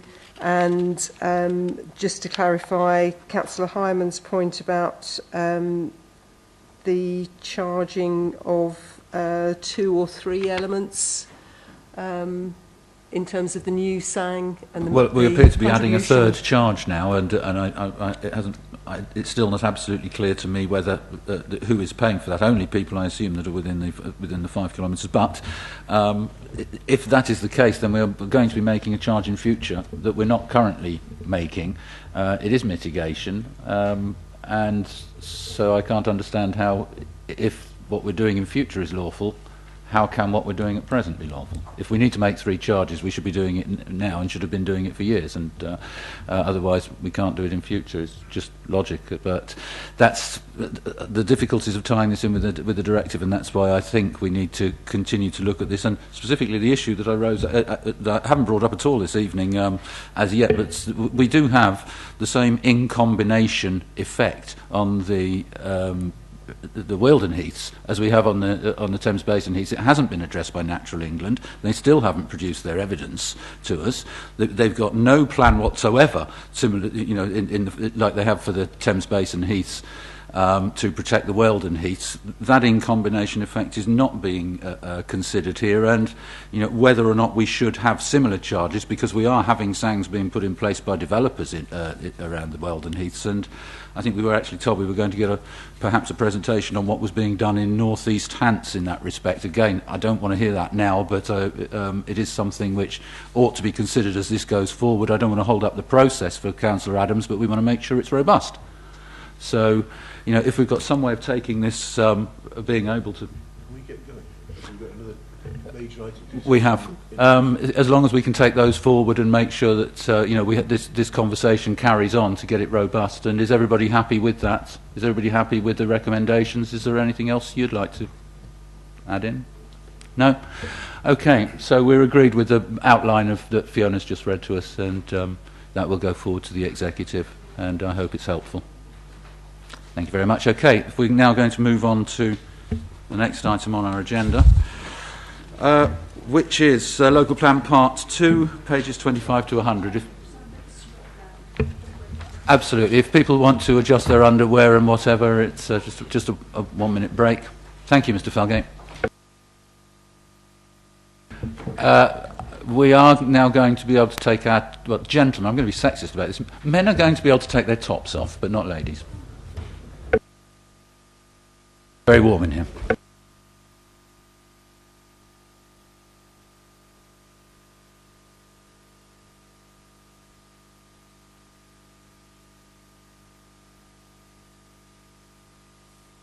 Thank you. Local Plan Part 2 issues and options consultation is item 7 on the agenda, the last item. My own comments here now. Looking at, we're saying goodbye to members of the executive. No? Oh, excellent, you're staying with us, thank you. Other members who are here, have any of you, I mean, I've read through this, through every page of it, and I think, firstly, my first comment is it should have been proofread. There is so much wrong with this in terms of just the presentation and the typos, a million of them. It would take me 3 hours to go through them all tonight, just so they went away with something which reads properly. It's simple things like Allfold is written as Alford, with an R at the end, second to the end. But so many of these, there are paragraphs which have been repeated unnecessarily right next to each other, mistakenly. Half of this document has no paragraph numbers. I mean, you get up to 11 point something or other, and then every one of the reports and things afterwards has absolutely no paragraph numbers. I'm wondering, should we go through it page by page, or should we just do a half-hour job of doing what we can? For that purpose, I'm going to bring in the portfolio holder because he wants to say something. But I don't know what the others amongst you, if you'd like to think about what you've made of what you've read so far, and we'll bring in the portfolio holder, Brian Adams. Thank you, Mr. Chairman. I'm aware that there are some shortcomings of this document as far as the grammar and punctuation, etc. is concerned. Perhaps you'd like to list them all on a sheet of paper and send them in to Gail, and then she will correct the document with your comments. Thank you very much. I'd rather go through it verbally because it'd take me a week to write them out, and I'm just not going to do it. Somebody else should read it first of all, and we're not here as proofreaders. This is a draft, and if you no, you're not proofreader if you don't want to be, in which case don't comment on the proof. Councillor Ramsdale. I don't want to have a heated debate on a public video session about the most minor area of corrections to a report, which is the typos. I understand that producing a list, typing it up is perhaps painstaking, but clearly verbally going through typos is not the best use of our time, everybody being sat here. I'm quite sure there should be a possibility of you and Gail meeting up and you running through your list of typos, and likewise anybody else who's got them in an efficient manner. Can we take the typos as read for now, for you, noting that there's this area to cover, Fiona, but not going through them all? Is that everybody happy with that? Absolutely. The problem with this is that a lot of these are in the questions that are being asked, and I think really what we should be here for tonight as a committee is looking at the questions that are being put to the public in this presentation, asking whether this is the right thing to do to our residents, because what we're putting in front of them is yet another consultation. We're inviting them to go through a lot of pages of documents and read through an awful lot of questions and answer whichever ones they feel like. There are no question numbers or anything like that to be able to refer back to. And to me, I don't see that some of these questions simply have absolutely no value, because we're not going to do anything at all with the answers that we get. The answers will be so jumbled and muddled. You know, it's almost as though I think perhaps we should change. I don't know whether you've read through it and seen the same thing as I have, but I would almost prefer it to become a multiple choice thing, so we're giving people guidance, because the questions, I mean, let's take an example of on page 81 to do with town centres. The question is, should the council set a local floor space threshold or rely on the default threshold of 2,500 square metres in assessing potential impacts of new out-of-centre development?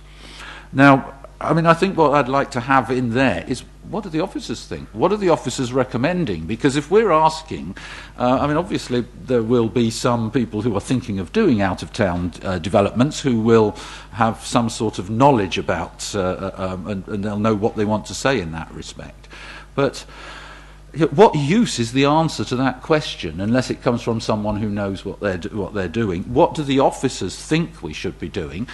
When people answer this question, is it going to affect the decision that we make, or have officers already decided? Has it been decided what we're going to do anyway? And is this just hey, we'll ask a question, let people answer it so they think they've been involved? Because all of the questions I've seen in here, of all of them, there are only a handful which I think would have any value from. So, you know, this is a consultation. I'd like people to read it and see if they agree. There's every page has got lots and lots of errors through.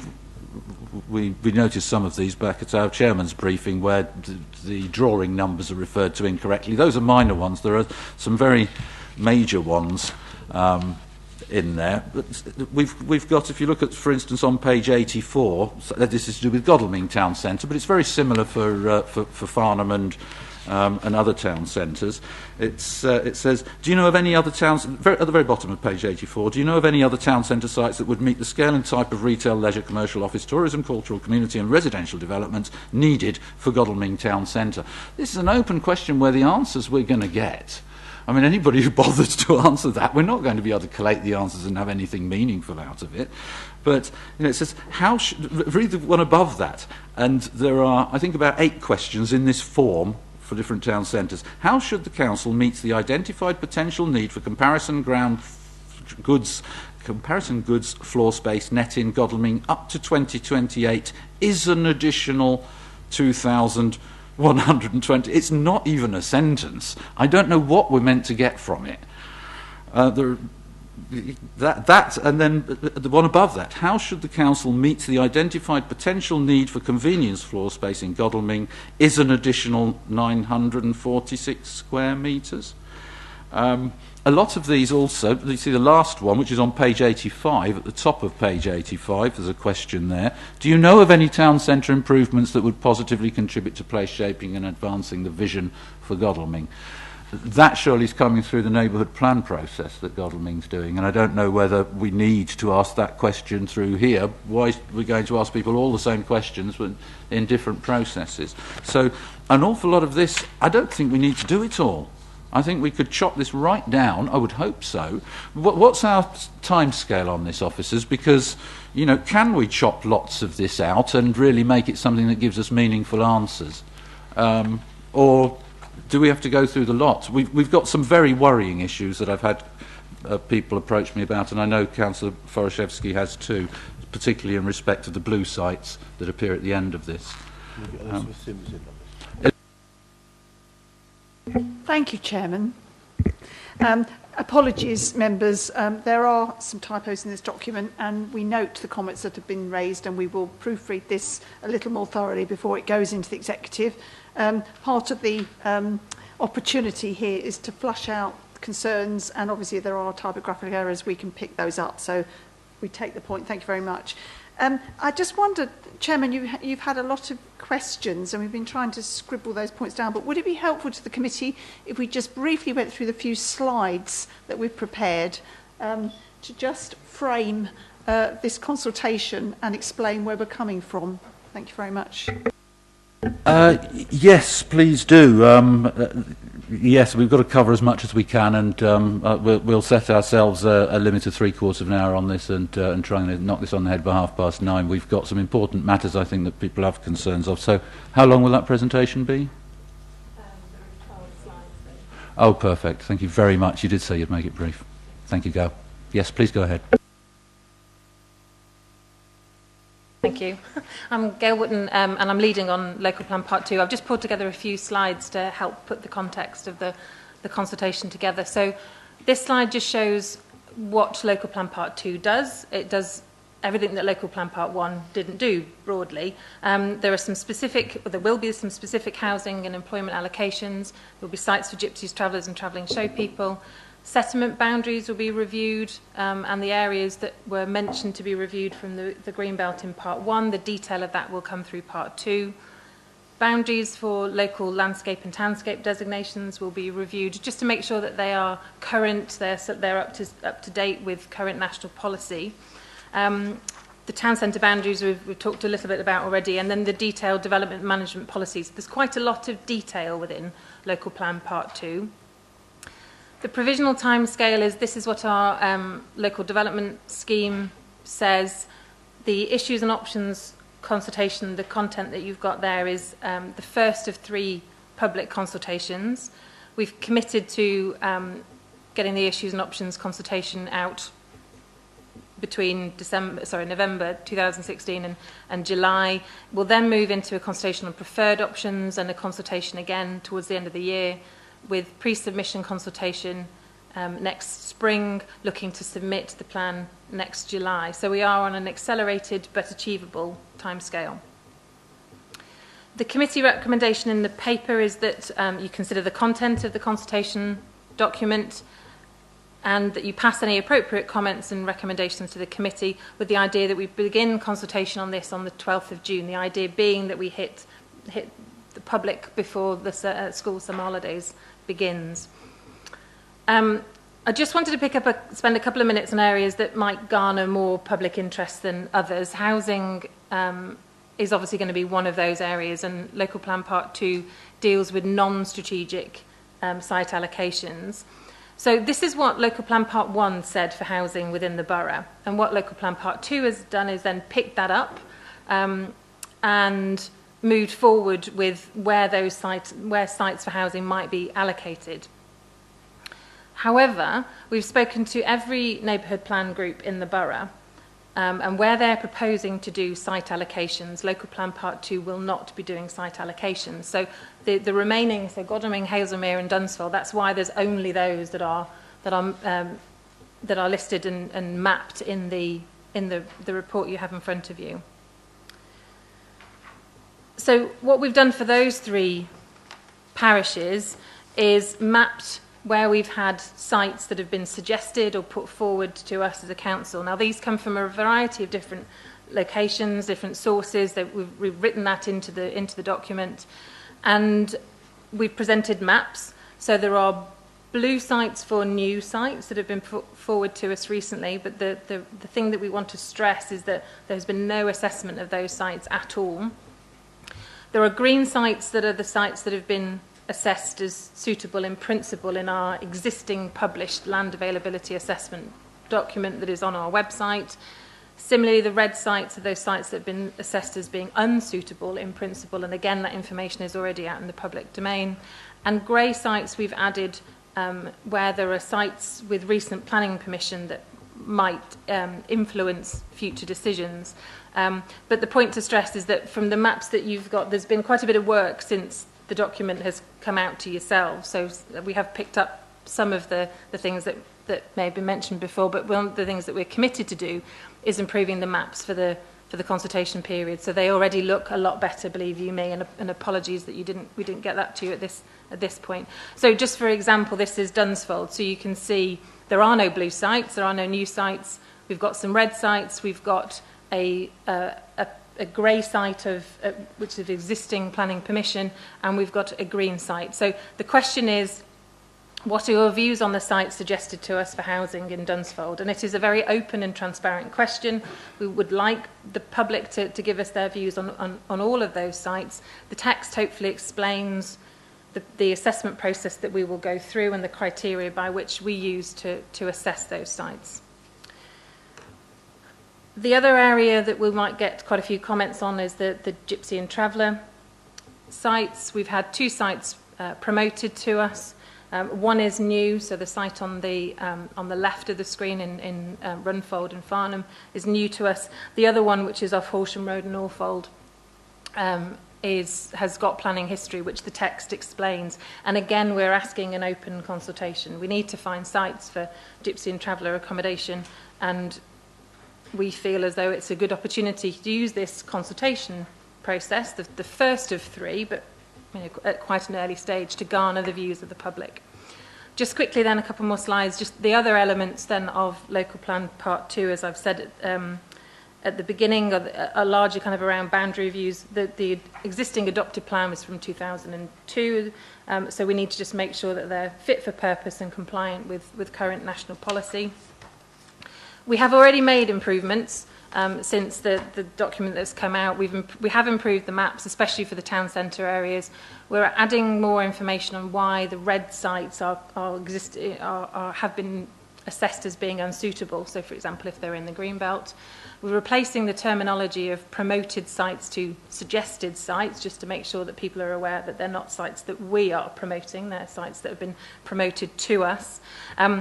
We've picked up on some typos and the map referencing errors. For example, there's one point about extensions in the greenbelt outside settlements. It says existing, sorry, it should say existing, but it did say original. And we've added paragraph numbers into the version that we're currently working on at the moment. So just quickly, in terms of the next steps, we're aiming to get this to executive for the 6th of June with your comments and any corrections that need to be made for the consultation starting middle of June. Then we will analyse the responses and do any assessment of those sites for those 3 parishes that need to. I just wanted to highlight that we will also be working with the neighbourhood planning groups as well to help them when they're doing their site allocation process. So we have a duty to support, and we can share information about sites or about the process of site assessment. And then just the remaining points are, as I said at the beginning, how we're proposing to go through. So thank you very much, Chairman. That's all I had to say. Thanks very much. I apologise if I was a bit rough, but I thought that, really there's so much in here. I don't know whether I could do all this before the 12th. I appreciate there's an awful lot of work that you've had to do pulling this together in time to try and get it through in a rather advanced timetable, but that is quite a timetable to have this sorted on by the 6th of June, I would think. If I can give you an example, if you turn to the bottom of page 55, please, and you'll see the question there. This is a question, there's no question number or anything in there, but we're expecting people to answer this. The question is, using the criteria above, what are your views on the sites promoted to us for housing development within these 3 towns and villages? Now, that's a 3-day answer to that question, I would think, because we're talking about Godalming and Dunsfold and Hazelmere are actually, if you look at the top of the page before it, you'll see that the 3 towns being referred to are Godalming, Dunsfold and Hazelmere. There's 400 and something, perhaps 278 and 78 and 93, it's 400 or 500 homes on different sites apparently, and we'll be asking for their views on the sites promoted to us for housing development within those 3. I mean, how does somebody answer that? What information are we going to gather from that? How are we going to put it together meaningfully? And that's, is this really a meaningful consultation? Councillor Forosiewski. Thank you, Chairman. Following a site visit this morning, we did have a brief chat with regards to a couple of phone calls I'd had over the weekend from a lady who's not actually in my ward but expressed concerns about a particular site and was really quite upset about it. Whilst I get the feeling that this is rushed and it's a little crammed, I mean, my English is very poor, so I'm not going to criticise anything in this report because it's far better than anything I could produce. But what I would say is earlier, based on the conversation I had this morning and looking at the report, I then phoned Graham and spoke at length to officers, Gail including, this afternoon, and may I say thank you to both of you because it was enormously helpful. It was a bit like the panic that our chairman is talking about. I felt that panic earlier and I was thinking, oh my goodness me, I can't answer questions here and I can't ask questions. It all became a blur, and within a conversation that lasted probably about 40 minutes, Gail managed to alleviate many, if not all, of my concerns. So I'm very, very grateful for that. I think part of the consultation process is that we have to be very transparent. And the site that a lady was talking to me about today, and I believe the chairman and the board member, is a blue site. And as eloquently described, it is a site that's been put forward. We haven't asked for it to be put forward. It's got history. It's not your fault that it's in there, but the lady and the residents are going to get very concerned about it. But the ward member, again, is completely up to speed with it and very much knows what's going on. So there's a lot of work to be done. And I'll go back to the point that the portfolio holder made. Nobody wants to delay the process because it's not good for anybody, but we do need to get it right, and I think that's clear. And I would say to anybody is, I have concerns about the capability of delivering this locally when we look at the enormity of the task that our neighbourhood planning teams have been asked to do. And I think that's where we will be looking to officers at Waverley to underpin and guide us through that process, because I think it takes experts to put this together, and local people are not experts in this particular field. So I thank you very much for your time today. As I say, it made me feel a whole lot better. I got some clarity, and I can have a night off from this because Cranley's hardly mentioned in it. So thank you very much. Councillor Ramsdale. Thank you, Mr. Chairman, and thank you everybody for the comments. I'm really looking to Councillor Adams now to say, are you happy enough with where this is to push it forward and get it out? Or is the weight of things that are accumulating that perhaps could be done to improve it worth taking the time to do? Certainly, I'd like to see I like the way in the text there are these blue questions that help people to stop and think, do I buy one of these? Do I make an observation? I totally understand our chairman's and Councillor Hyman's observations that we need to have a means of collecting the feedback we get. Maybe, if it's online, there's some sort of form that has the question numbers and people can fill in stuff against them. Can we ask the officers how we're going to get this information in? Let me finish, because I'm kind of trying to wind up a bit. Now, clearly we can seek assurances about correcting typos, putting in reference numbers all the way through the document, improving the maps, putting question numbering in. But I would like, certainly Graham and Elizabeth, for you to ask that question that Jerry's been asking himself, was how do we expect people to answer this question? And perhaps to think, who is it that this is aimed at? Because I think this is aimed at lay people. Ordinary members of the public should be able to read this, understand the questions. And Jerry's dug me in the ribs a few times through the meeting and said, do you understand what that question means? And had I had the time, I'd have had to say, well, no, not quite rightly, no.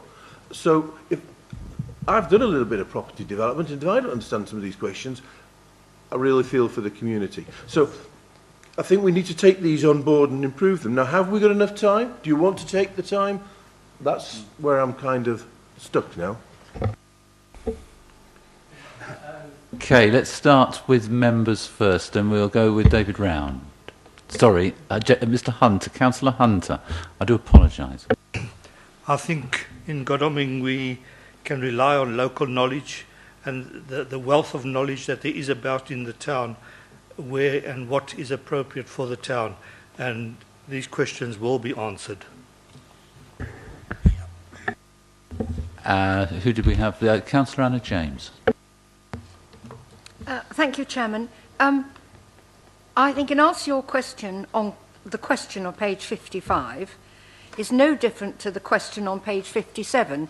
If you live in Dunsfold, they're asking you your views on any of those. The only people who are going to answer it are the people that are affected by any one individual one of those things. So they will know exactly what they want to answer it, which is exactly the same as the question on the bottom of page 55. It might take you, Councillor Hyman, a month to answer it, because you'd be trying to answer it on everybody else's behalf. But I can assure you, anybody who lives in Hazelmere, Godalming or Cranley or Farnham would be able to answer it if it's of interest to them, and they will only answer what is of interest to them. Therefore, it won't be muddled up, because it will be very simple. Do you like the red bit? Or I don't want to have development in the green belt. Is Godalming coming out? Is Chiddingfold coming out of the green belt? Only the people who want to answer it will answer it, and they'll be very simple. But you would be answering on behalf of all the residents of Waverley, but that won't happen, so it will be simply answered. And I think it's very simple.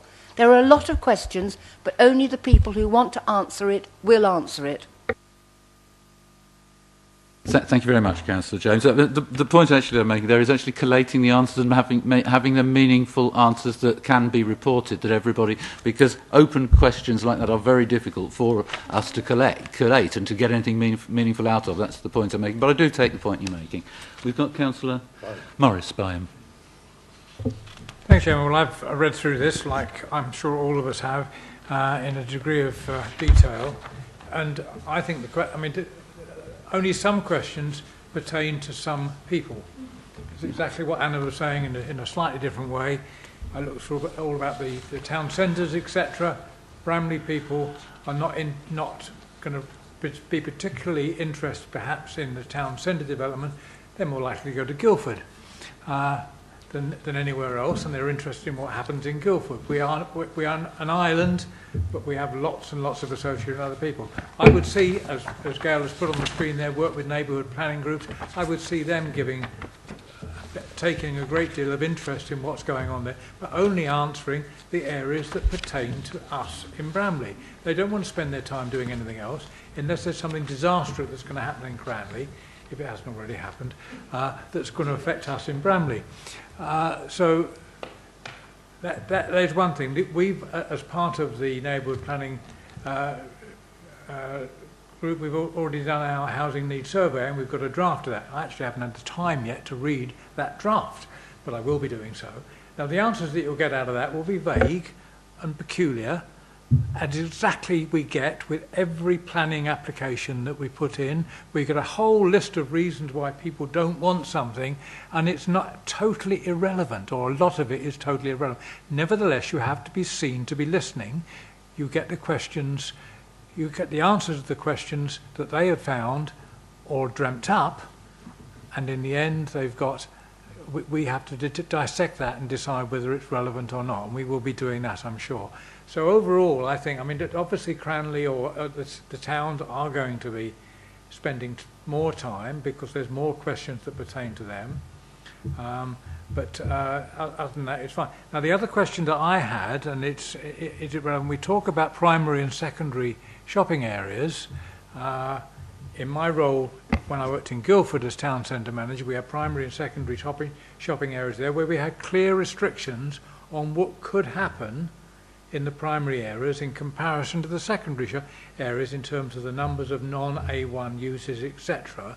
I've never known that to be there in Waverley, but perhaps I'm wrong, I'm out of date. But is there any differentiation between primary and secondary, other than the fact that they're slightly further away from what we might consider to be the centre of the primary area? So that's a question I have on what does those questions mean for those people that are interested. Let's think, there was one other point, and I've lost it. Can I... Yes, you may come back. I think the issue of primary and secondary shopping areas, actually, that is pushed into Local Plan Part 2, this second part, by LPP1, I think. So I think LPP1 says that we'll be considering that. A lot of these things that are in here, as the document explains, a lot of the things that are in here are because the Local Plan Part 1 says we're going to be considering it at the second stage. The green belt, for instance, is and washing over, or taking the villages out of because they're washed over by the green belt at the moment, taking them out of there. We'd expect to have quite a lot of responses on that, and things like the Farnham strategic gap.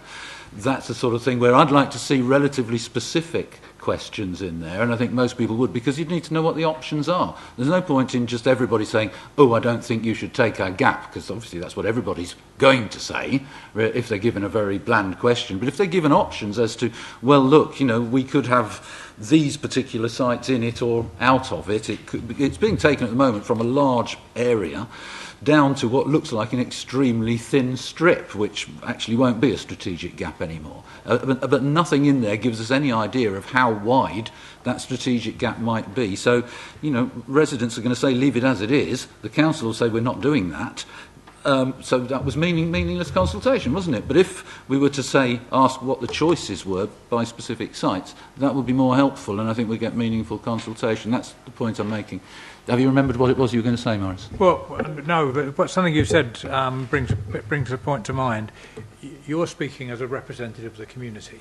We're all speaking as representatives of the community, but we have to listen to what they feel, and they put things in totally different ways to the way that we think, and we'd see that it being necessary, perhaps irrelevant, or whatever it might be, but nevertheless we have to listen. And that's what the whole point of this thing is. They've had a chance to put their point of view if they wish.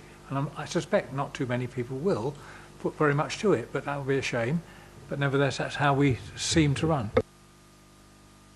I'll show you the emails that I've received from people around Cranley over the past few days, actually, with a lot of very good points and very well-made points that they've made, and I do want to raise those. So Councillor Forashevsky. Yes, thank you, Chairman, and thank you for letting me come back. And just going on from the point that Maurice made, you know, we too have a duty to explain through this process, and the example that I quoted earlier was a great one, where this lady's really, really upset because it's a blue site. She's got a house up for sale, she's moving, it's devalued a property, and we haven't even considered it yet. And it's about making it clear to people, managing expectations, and having a realistic time frame in which we do that to alleviate people's fears and make it clear that what we're saying is what is essentially a consultation for two-way information.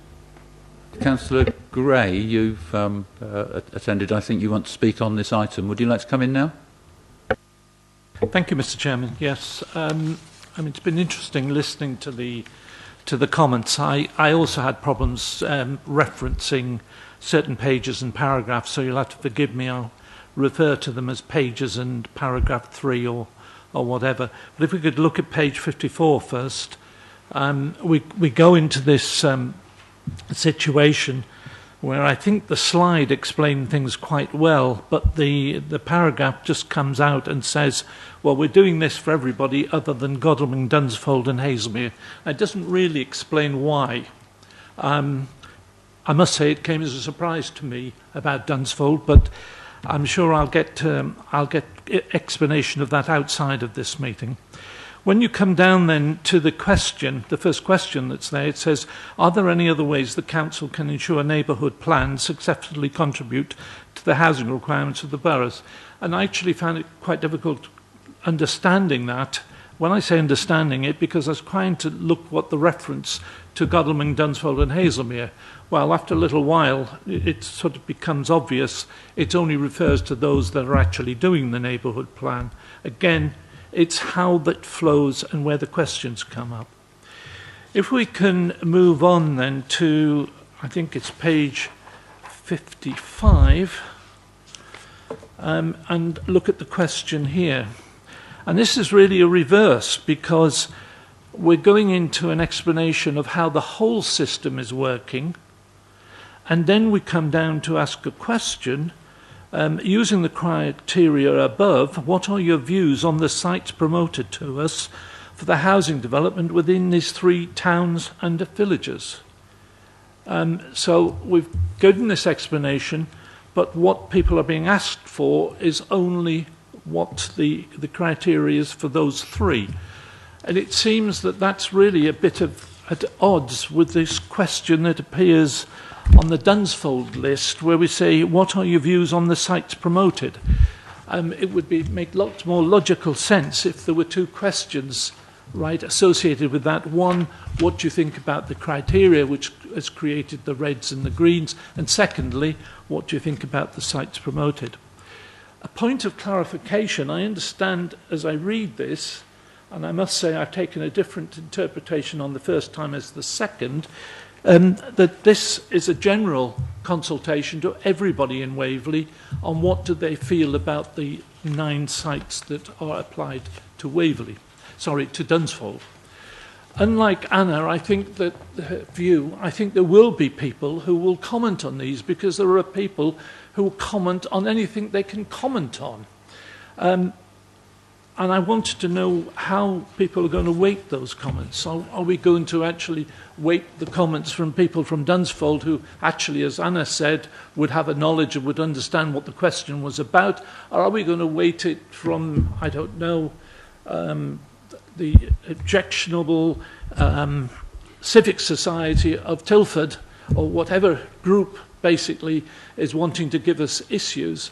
So is it everybody who's going to comment on that, or are we only going to try and address it at Dunsfold? It's, to some extent, it's helping, I think generally, I've focused on some of these, but it's helping to put the questions into context. It's just to examine them. I happen to think that the open questions are absolutely necessary. I think you've got to ask an open question. You can't ask a closed question on this type of consultation. So I certainly support Gail in her efforts in trying to come up with some of these. I also think that the majority of the document was easy. I'm focusing on Dunsfold because that's who I represent, and that's what I came to look at. But I can see that there is some confusion in here in terms of who we're addressing it at. And that's because of the way that things have evolved. And so many people are addressing them within the neighbourhood plan, except for Godalming, Dunsfold and Hazelmere. Thank you. I was looking for the third one.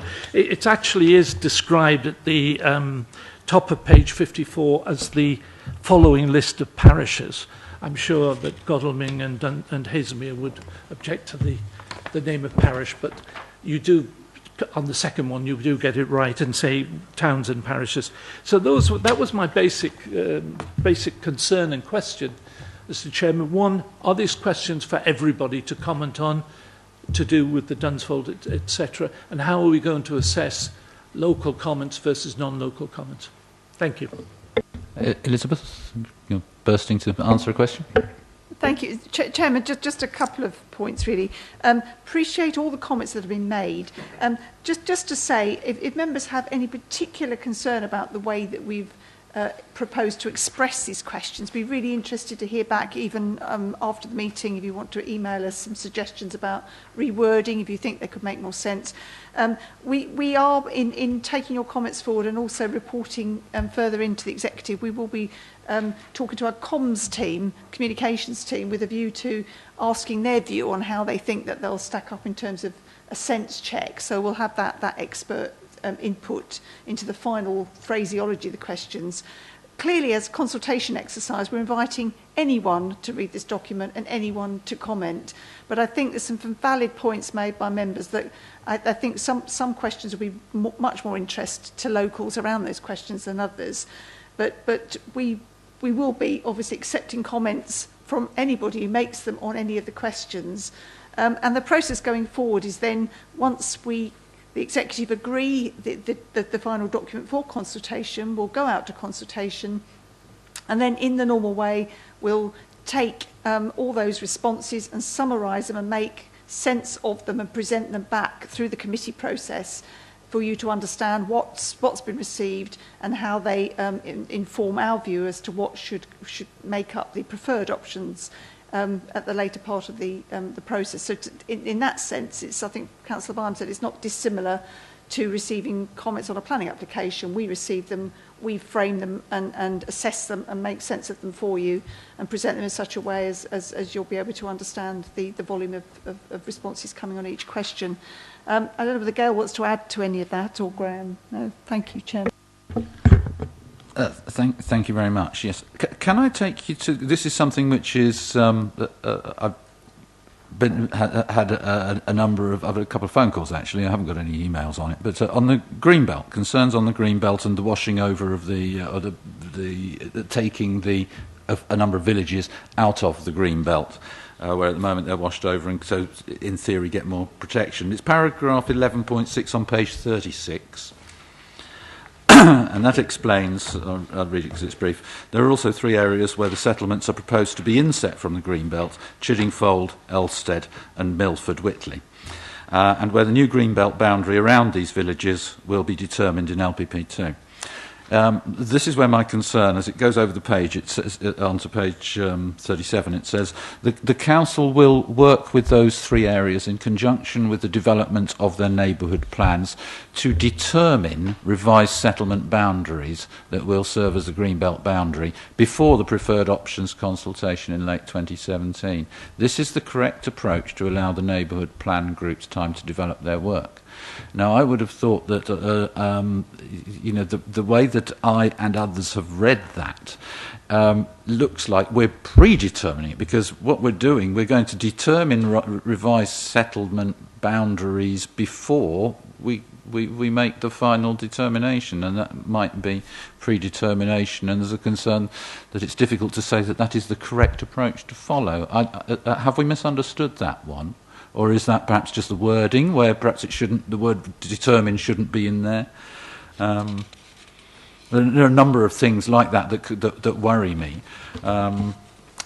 Chairman, I can just come in on that particular one, because it's a subject that I'm very familiar with at the moment, because I've just been going through the process of drafting all the responses to the questions that the local plan Part 1 inspector has raised about the Greenbelt, and we have a very clear approach that we've developed, and we spent a lot of time over the last few years talking to those parishes that are affected by this, and so the position is that those 4 villages, I think it's Elstead, Chiddingfold, Milford and Whitley, the current settlement boundaries are inset from the Greenbelt, and that's actually a proposal in local plan Part 1, but to accommodate the growth needs within those villages, obviously the detailed boundaries of the expanded settlement boundaries have still to be worked on, and rather than try and seek to impose those through local plan Part 1, we're trying to work with those communities to hopefully arrive at a point where we can agree the boundaries. And I had a very useful conversation, for example, only a week or so ago with the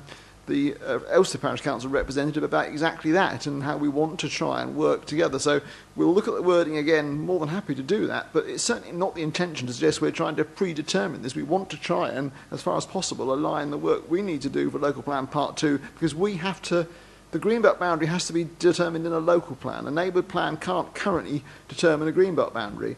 But where the greenbelt boundary is going to essentially be the same as the settlement boundary, then we want to work together to try and make sure that those two align and that the settlements can get the growth that is planned for in Local Plan Part 1 in a way, hopefully, that satisfies everybody. Okay, that may well just be the wording, because I mean, obviously I was aware that you can't, that neighbourhood plans can't determine greenbelt boundaries, and here it was effectively saying that that's what we're going to be doing, and this is the correct way of doing it, and people would very much query that, I expect. But perhaps if we can go through those together tomorrow or over the coming 2 or 3 days, and just pick out concerns that are like that, we won't need to go any deeper into them tonight.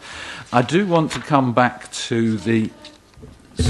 Sorry, Councillor Anna James, and then the portfolio holder for planning. Thank you. Thank you. As you're chairing it, but you weren't looking to see who actually wanted to ask questions. As somebody who actually lives in Chiddingfold and represents Whitley, I can assure you, in the first local plan bit, it told us that they wanted to remove the built-up area of Chiddingfold out of it, and everybody is aware of that. And obviously, and last Thursday, they had the public consultation on the local neighbourhood plan. So the people of Chiddingfold are perfectly aware, which refers back to what I said to you earlier. Don't be so worried about everybody else's bits, because, you know, those people who are interested know and understand the questions. And it's a very simple one, that we knew in the first part what was going to happen, and the neighbourhood plan and the local people are fully aware of where they might prefer to make their boundaries. So it is all. So don't worry about everybody else all of the time. Well, the consultation is doing that. It's the consultation that's going out to all these other people, not me, and that is asking these people these questions, and it just needs to be correct when it goes to them, rather than suggest that it's doing something it isn't. But you're absolutely right. I know that you're progressing very well. Mr. Chairman, did you want to make more points yourself? Or is it appropriate for not particularly. the portfolio holder to come in? I want the portfolio holder to come in, if you may. Thank you, Mr. Chairman. Yeah, I mean, we had two ways of approaching this, really. It was to create one document for consultation to everybody, and as members of the committee have said, those areas that people are particularly interested in will be answered by the people who are interested in them.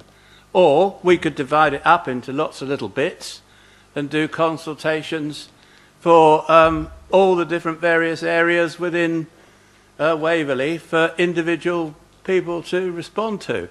The fact is, I think, that we have a system for analysing the responses, and obviously if we get responses from Chichester or Horsham, they will carry a lot less weight than responses from Chiddingfold or Dunsfold, and for their relevant areas.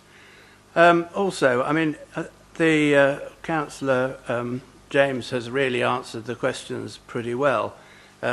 These questions, not everybody will understand all these questions, and they can be selectively answered. It's not a paper that they'll be marked on for failing to answer all the questions.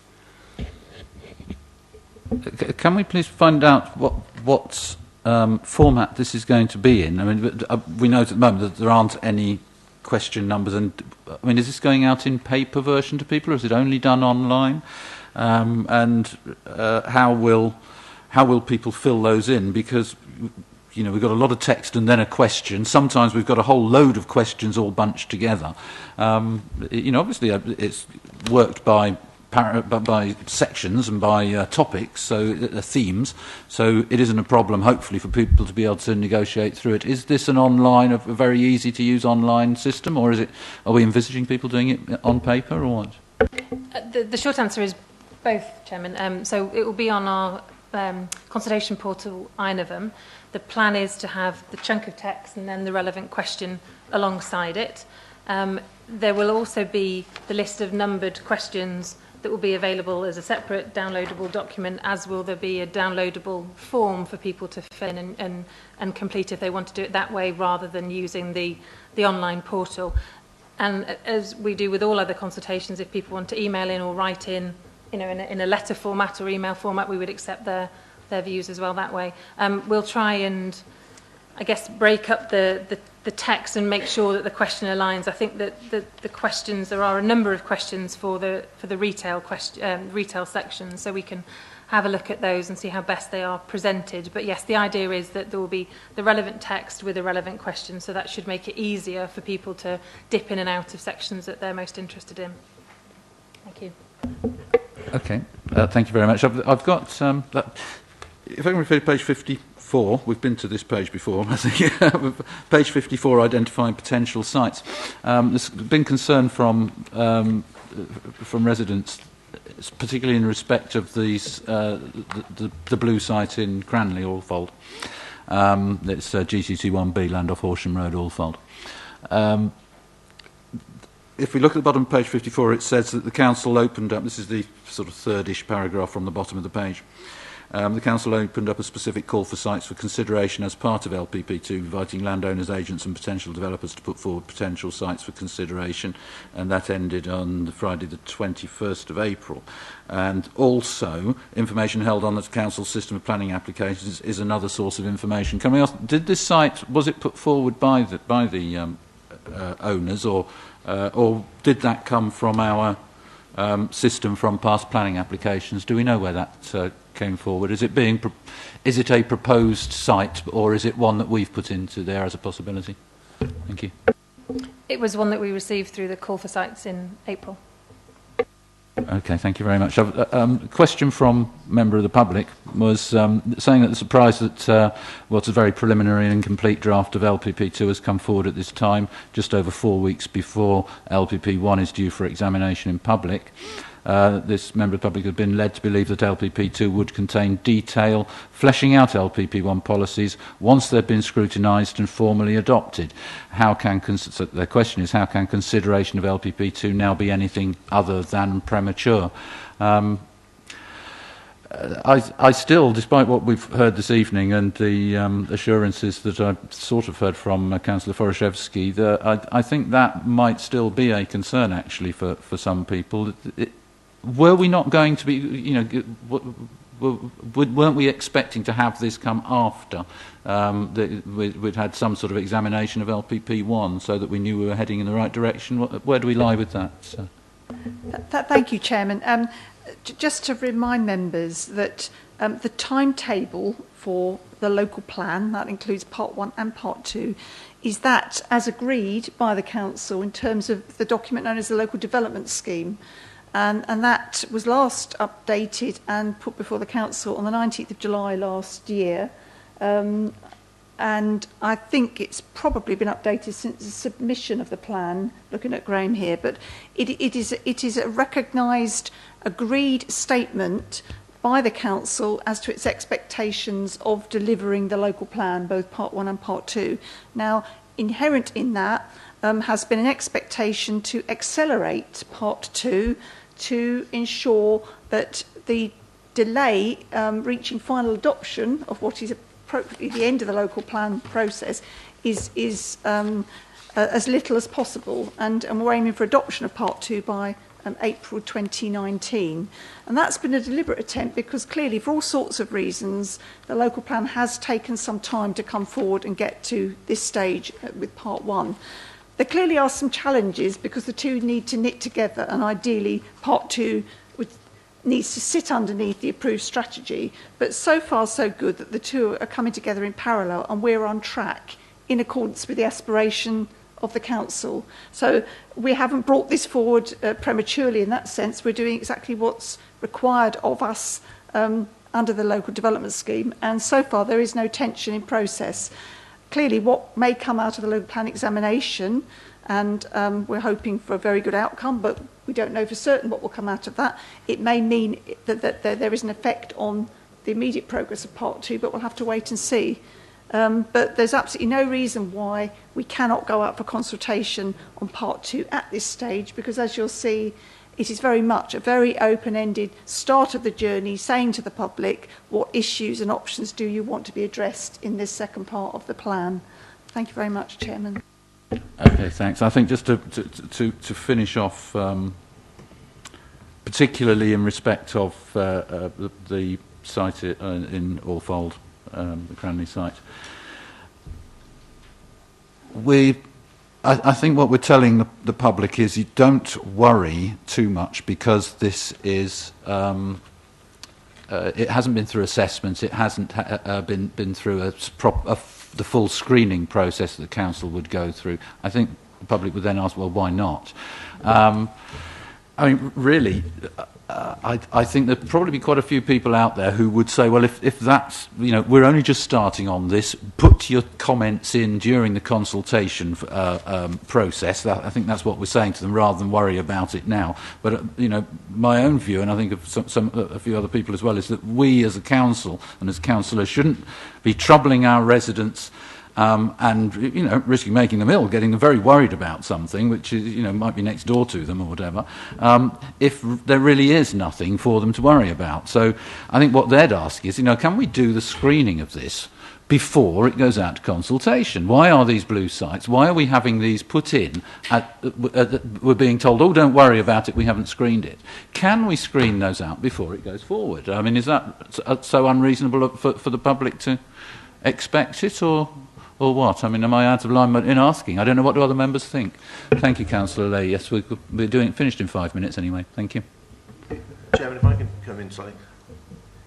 You can't win. You know, we either go out when it's all so vague, and yes, we risk setting some things, hairs running, or you go out when it's almost definite, in which case you end up with a bean fight about the fact we appear to have proved everything and predetermined stuff.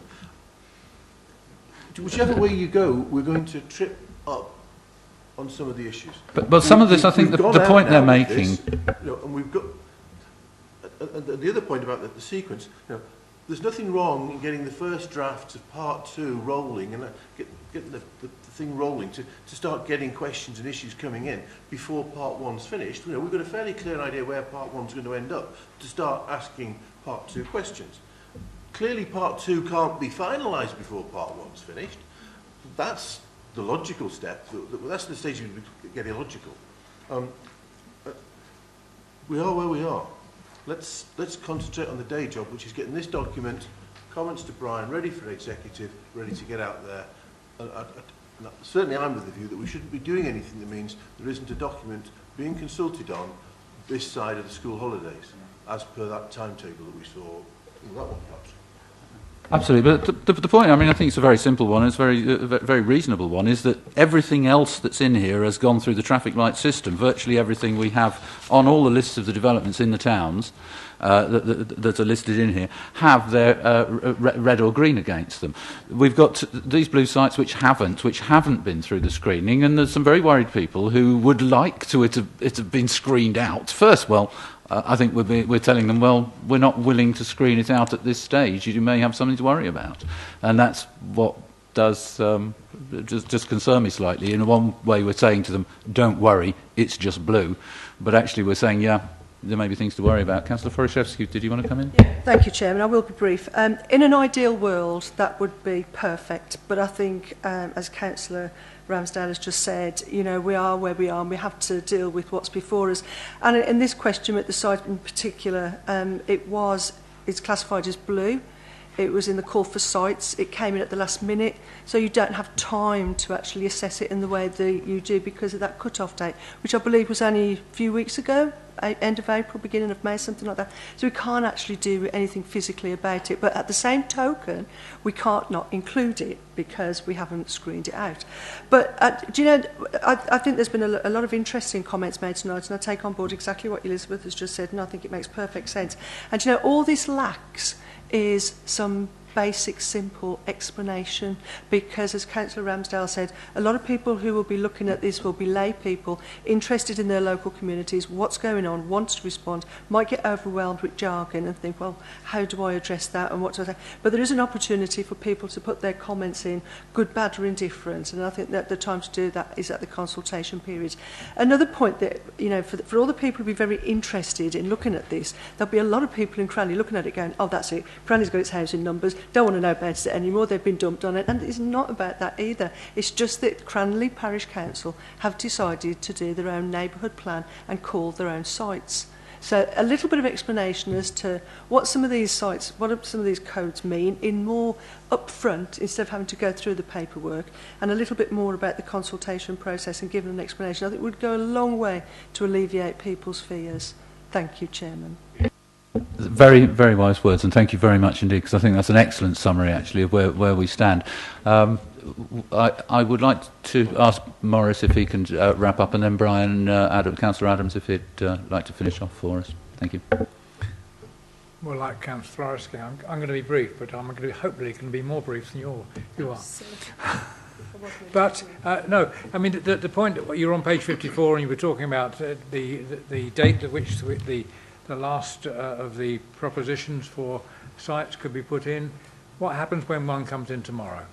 What happens when a planning application for a nice site in Bramley, which I've got my eye on actually for being in the future, I think I've mentioned it to Gail, but I haven't told her where it is, and I'm not going to suggest it to anybody else either, but nevertheless it could come forward, because I know that the developers have been circling that particular piece of land for years, and the owner doesn't want to know.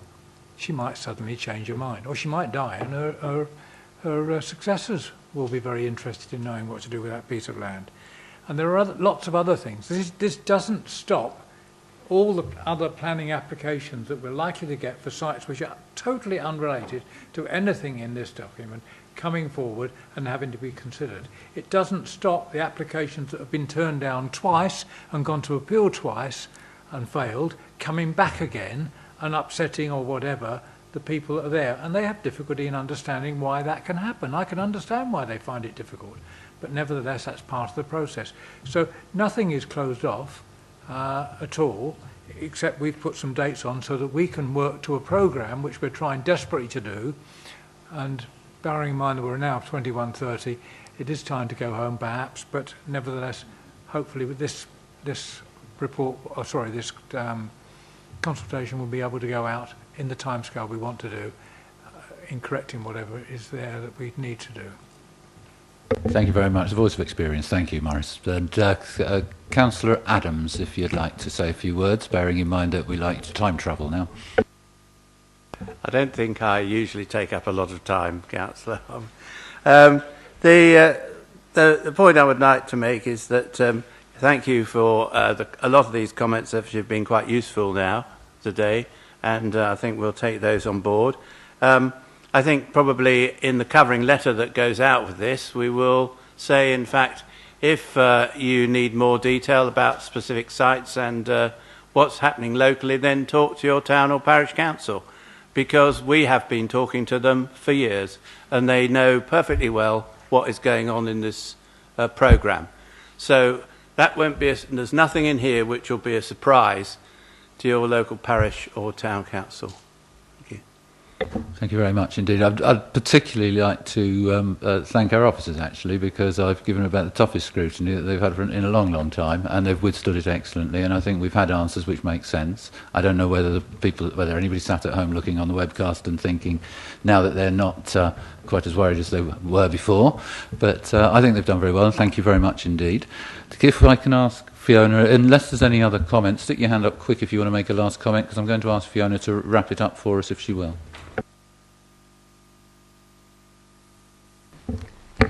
Well, I think the comments were mainly around the presentation, making sure that the typos and the presentation in terms of paragraph numbering and question numbering is clarified, and just more explanation around the context for what's in the document, what's not in the document, in terms of those towns and parishes that are doing the site allocations through their neighbourhood plans. More context around questions. I think that's probably everything that I've got. Recognising that the questions are very open-ended and there'll be a certain amount of self-selection amongst those who choose to respond to some or all of them. Is there anything else? Councillor Gray? Thank you for letting me come back, and I'll be very brief. If we could just pick up the point that we've got two groups in here, the neighbourhood plan and the three specified, and make sure that when we put in the explanations, we put that into context. That would be great, and that would answer my particular queries. Thank you. Yes, Councillor Ramsdale. I wasn't sure that I heard in Fiona's summary the point that we wanted our officers just to look at the questions and be satisfied that we knew how people could respond to them, bearing in mind the comments made. It might help to put in guidance as to what the officers are recommending, because if we know what the officers are saying, it's much easier for people then to decide whether they've got a better idea, whether they agree, or whether they disagree. Whereas, if a lot of these questions, just try and answer them. But you don't agree with that, Pat?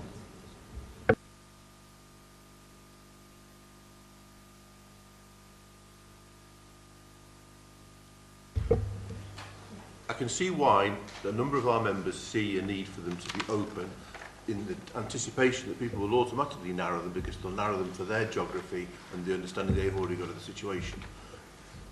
It might be that there'll be some people see it as too broad and too difficult, but that's the trade-off I think we've got to accept. The people with different backgrounds will want to answer these things different. But some of the things are, for instance, the Farnham strategic gap. I think there are a limited number of options as to what solution we could come up with ultimately. It's not as though it is open to, you can't say, I'll have a 3-mile gap. We can't.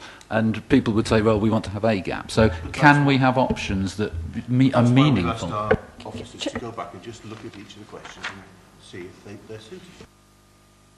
Sorry, Chairman, I think there's an important distinction just to remind members that this is the very first part of the process, which is deliberately open and unconstrained to allow our respondents to have very free rein about what their expectations are on this plan. This informs the next stage, which we'll come back to in due course, where we have, through the consultation, firmed up on what the preferred options are. And at that point, we'll be setting out, well, from all this, we recommend these preferred options, and then we'd be asking you to agree those at that point, and then there would be further consultation after that, which will be saying to the public, having gone through all this process, this is what the council thinks should be the preferred options. Do you agree or don't you agree? Which probably is the more closed form of consultation that perhaps you're anticipating at this stage, which I personally think is probably inappropriate at this stage for the start of the process. But it's just that mindset of looking at the question, thinking, well, how would I answer that? If you're thinking to yourself, how would I answer that? And then, actually, would it be helpful at all? That's really what we're trying to get down to, ultimately.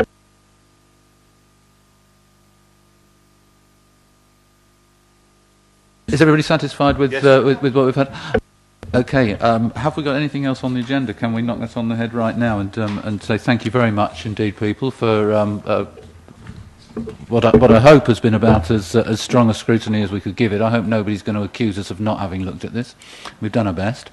And I hope that will be of some help to the executive, and to thank you everybody for coming tonight. Thank you particularly to the officers. We've given you a tough time and you've done very well. Thank you. Good night.